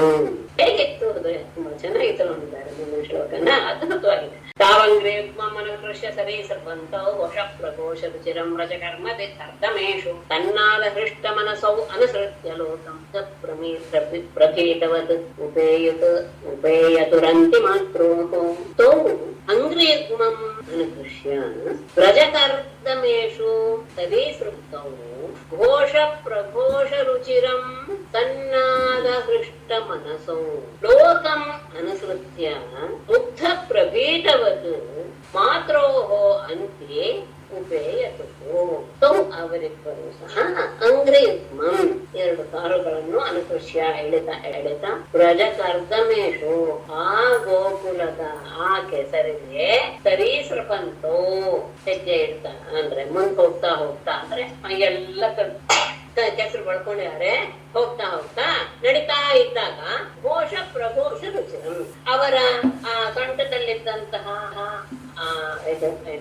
ಕಂಠದ ಗೆಜ್ಜೆ ಇರುವಂತಹ ಕುಡಿದಾರ ಮತ್ತು ಕಾಲಿಗೆ ಹಾಕೊಂಡಂತಹ ನೂಪುರ ಇದೆಲ್ಲೂ ಶಬ್ದ ಮಾಡ್ತಾ ಇದೆ. ಆ ಶಬ್ದದ ಇದನ್ನ ಕೇಳ್ತಾ ಮನೋಹರವಾದಂತಹ ಆ ಶಬ್ದವನ್ನ ತನ್ನಾದ ಹೃಷ್ಟ ಮನಸ್ಸು ಅದರ ಮಧುರ ಧ್ವನಿಯನ್ನ ಕೇಳಿ ಆನಂದ ಹೊಂದಿದ ಮನಸ್ಸುಳ್ಳವರಾಗೆ ಶಬ್ದ ಮಾಡ್ತಾ ಇದೆ, ನಮ್ ಜೊತೆಗೇನೆ ಶಬ್ದ ಬರ್ತಾ ಇದೆ ಅಂತ ಮಕ್ಕಳ ಮನಸ್ಸಿನಲ್ಲಿ ಯಾವ ಆನಂದ ಆಗುತ್ತೆ ಅನ್ನೋದನ್ನ ಉಳಿಸ್ಕೊಳ್ತು. ಆಮೇಲೆ ಅಲ್ಲಿ ದಾರಿಲಿ ಯಾರಾದ್ರೂ ಹೋಗ್ತಾ ಇದ್ರೆ ಲೋಕಂ ಅಂದ್ರೆ ಯಾರಾದ್ರೂ ಜನ ಹೋಗ್ತಾ ಇದ್ದಾಗ ಅನುಸೃತ್ಯ ಅವರನ್ನೇ ಹಿಂಬಾಲಿಸ್ಕೊಂಡು ಹೋಗೋದು.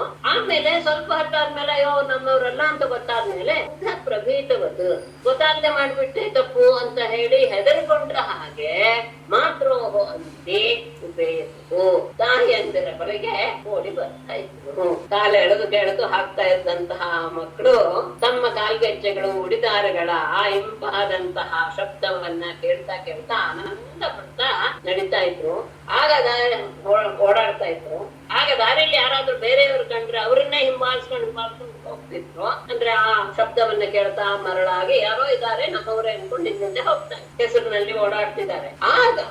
ಆಮೇಲೆ ಅವರು ತಮ್ಮವರಲ್ಲ ಅಂತ ಗೊತ್ತಾದಾಗ ನೀವು ಗೊತ್ತಾಗದೆ ಏನೋ ಮಾಡಿದ್ವಿ ಎನ್ನುವ ಭಾವವನ್ನು ಪ್ರಕಟಪಡಿಸ್ತಾ ಹೆದರಿಕೊಂಡ ಹಾಗೆ ಮುಖವನ್ನು ಬದಲಿಸ್ತಾ ತಾಯಂದ್ರ ಮನೆಗೆ ಓಡಿ ಬರ್ತಾ ಇದ್ರು. ಇದಕ್ಕೆ ಒಂದ ಹೇಳಿದೆ ಸುಮಾರು ಹೇಳೋಣ ಅನ್ಕೊಂಡಿದ್ದೀನಿ. ಹೇಳಿ ಚೆನ್ನಾಗಿದೆ. ಕೃಷ್ಣರಾಮರ ಬಹಳ ತುಂಬಾನೇ ಚೆನ್ನಾಗಿ. ನಾರಾಯಣಂ ನಮಸ್ಕೃತ್ಯ ನರಂ ಚೈವ ನರೋತ್ತಮಂ ದೇವೀಂ ಸರಸ್ವತೀಂ ವ್ಯಾಸಂ ತಥೋ ಜಯಮುದೀರಯೇತು. ಸರ್ವೇ ಭವಂತು ಸುಖಿನಃ ಸರ್ವೇ ಸಂತು ನಿರಾಮಯಾಃ ಸರ್ವೇ ಭದ್ರಾಣಿ ಪಶ್ಯಂತು ಕಶ್ಚಿತ್ ದುಃಖವಾಗ್ ಭವೇತು. ಧನ್ಯವಾದಗಳು. ನಮಸ್ತೆ ಮೇಡಮ್. ನಾರಾಯಣಂ ನಮಸ್ಕೃತ್ಯ ನರಂ ಚೈವ ನರೋತ್ತಮಂ ದೇವೀಂ ಸರಸ್ವತೀಂ ವ್ಯಾಸಂ ತಥೋ ಜಯಮುದೀರಯೇತು. ಸರ್ವೇ ಭವಂತು ಸುಖಿನಃ ಸರ್ವೇ ಸಂತು ನಿರಾಮಯಾಃ ಸರ್ವೇ ಭದ್ರಾಣಿ ಪಶ್ಯಂತು ಮಾ ಕಶ್ಚಿತ್ ದುಃಖವಾಗ್ ಭವೇತ್.